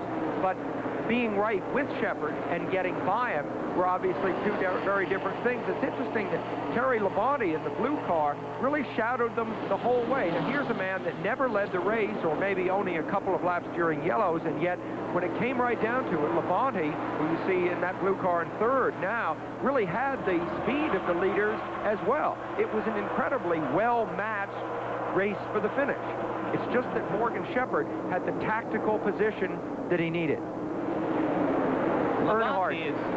Earnhardt must have just been going through the agonies of the dam at this point, because I think he realized that Shepard could carry that speed off of the turns, and even though he could attack down low, and you see him pushing him here, that when it came time right here to accelerate off, Shepard's car ran so smoothly off the turn that Earnhardt couldn't do anything about it. You saw Earnhardt's car wiggle a little bit, meaning his car was sliding, and he just couldn't put the throttle down as soon as he wanted to. Precisely what I was going to ask you. As you look at the rear end of Earnhardt's car in this replay, doesn't it appear that maybe he was a little too loose? Yes, it does look that way, although I don't know what he could have done that would have been any different. I think that Shepard at this point wound up with a nearly perfect handling car, and of course there was no traffic ahead. The tail enders were well around the track, so it was a clean race to the finish. Just to reiterate, the new aerodynamics of the sport have eliminated a lot of the previous benefit of slingshotting off this last turn. 5 or 6 years ago, you might have said that Earnhardt had the advantage here. Today, you specifically stated no. Yeah, because the air flows so much more cleanly over those cars that Earnhardt is not enjoying much advantage in the draft, or you would have seen him catching up. That's Jake Elder, by the way, with the glasses, the master crew chief who was the architect of this victory today in terms of the strategy. That is, by the way, the official time, 3:46 for the race. That's a very slow running of the Atlanta 500. Indeed, the final average speed unofficially is right at 132 miles per hour and change, 132.126, compared to a year ago, Bill Elliott's victory in this race at something over 140 miles per hour. So many drivers leave here for a 3-week break, it should be pointed out, in the stock car racing circuit, with fresh questions to ask themselves about their cars and their potential performance looking ahead to the rest of the season. And of course, there were many questions surrounding Bill Elliott coming into this race. You can see there that Elliott wound up in 5th place. I think, if anything, Elliott probably answered the doubters today. He just didn't come away with a victory. I think that analyzes it perfectly. I mean, it really was a matter of that jammed lug nut, it looks like. I think he was in the best position to win, except for that small little thing. But, of course, that's what makes the difference in racing, doesn't it? And this kind of racing is a matter of only the slightest adjustments, as all of the races seem to be so close and so competitive at the end. We are looking at further finishes on down the line. Right now, let's take a look at a word about an upcoming program on ABC Sports. Saturday, it's the professional owners. As we look forward to the Kentucky Derby, and of course, later on in the month of May, qualifying and the race at Indianapolis. There again, final unofficial results from today's live coverage of the Atlanta 500 stock car race. The 3rd place finisher is one of the hottest young forces in the sport. Number 44 car, Terry Labonte, winner in Rockingham 2 weeks ago, 3rd place today, standing by with Al Troutwick, or excuse me, with Tim Brandt right now. Tim? Jim, Terry and I were just talking, and it seems like you were in a fight all day. You were fighting around the track, and your car was tight and working on that. Tell us about that. Well, the car ran good all day long. We kept trying to get a little bit better, and we never quite got there. We kept playing with the tire stagger and taking some wedge out and stuff like that, but it was a good run for us. We've got to be pleased with 3rd. It seemed like, coming around, that you had a lot of car left under you at the end of the race, though, and you were still driving pretty hard. Well, I thought we had a good shot at it there at the end on that last caution, because that bunched us all back up. And but still, we adjusted the car a little bit, but still it was just a little too tight at the end, and we couldn't catch them. Terry, you still have to be tremendously enthused. You win last week, or the last race, and you come in here and you have a tremendous showing here as well. So it seems like everything is in place and everything is working. Well, we're real pleased. I'm really tickled with all the guys in the crew. The Piedmont Airlines, Anderson Webb, Oldsmobiles just run super all year long. And, we really couldn't be happier. Was it a big adjustment for you with the changes in the GMs and how they really got that push situation to them? Well, it was kind of a big change for us, because we went from a Chevrolet to an Oldsmobile, and it's a completely new car for us, and we've learned a lot about it, and we've still got a lot to learn about it. You said today they were tinkering all the way through, trying to make those adjustments. Never did quite find the right one, but how close are you? I think we're pretty close. All right. Good luck to you, Terry. Thank you. Okay, back up to you, Jim. Terry Labonte, once from Corpus Christi, Texas. I think Terry's now moved to North Carolina, the heartland of stock car racing. Here are more scores from the NCAA basketball tournament, in case you have not been with us all day, Alabama shaded Illinois. Navy, in the upset of the day, defeated Syracuse at Syracuse in the Carrier Dome. Brilliant performance for the Navy center, David Robinson. The statistics you see reflected there. North Carolina State had to go to double overtime to eliminate Arkansas Little Rock. So Arkansas Little Rock had a few more moments of drama after their victory over Notre Dame, but finally fell today to the Wolfpack. Kentucky beat Western Kentucky, the two teams meeting for the first time in 15 years. Another brilliant performance from Kenny Walker of Roberta, Georgia. Meanwhile, Cleveland State goes on. Their second victory in the tournament comes at the expense of St. Joseph's. In the second half now, the St. John's Redmen, trying to move on in the West, are leading Auburn 69-57. Here in Atlanta, the Atlanta 500 has shared headlines, of course, with Georgia Tech's bid for supremacy in the NCAA basketball tournament. But today, the Peach State was the scene of stock car racing. And now for a final word from his end of the pits, here's Al Troutwig. Well, Jim, you know, whether your car is wrecked like Kirk Bryant's or whether it's clean, you put it in the tractor trailer and you head to the next stop. We've seen what a great day it was for Morgan Shepherd. I just thought we'd check in and see what kind of a day it was for Tommy Ellis, who started in last place. Tommy, you were pushed back because NASCAR felt you violated the rules. You promised me that you would make up a lot of ground at the start. You did. You passed 14 cars within 10 or 15 laps. Then what happened? Well, the car was a little loose, and we was in the back of the pack, and the leaders had such a big jump on us. We ended up getting lapped to run about 60, 70 laps, something like that, without a caution. I don't know exactly how many it was, maybe 75 miles anyway, without a caution. We ended up getting a lap down, and we were running pretty good from then on, and then right at the end we had a flat run the whole day. We had a good top 10 finish going, and after we had that flat, it was just we lost another lap before we could get into the pits and get it changed. And you know, it's just awful hard when you go out and run hard and work as hard as all these guys do on the car. And Freelander, the mortgage people, they give us the equipment we need to run good with, and it just looks like with the bad luck we've been having, we haven't been able to give them what they deserve. All right, Tommy, thanks very much. So there you have it. From last place to first place, Morgan Shepherd. And to you, Jim Lampley and Sam Posey. All right, thanks very much, Al. Let me correct the basketball score. Put Auburn on top of St. John's and not vice versa. If you are a Southerner, as I am, you have to have enjoyed not only the race, but the colorful palette of speech patterns which we have been feasting on all day here in Atlanta. Now, for Sam Posey, Tim Brandt, and Al Troutwig, I'm Jim Lampley. Goodbye.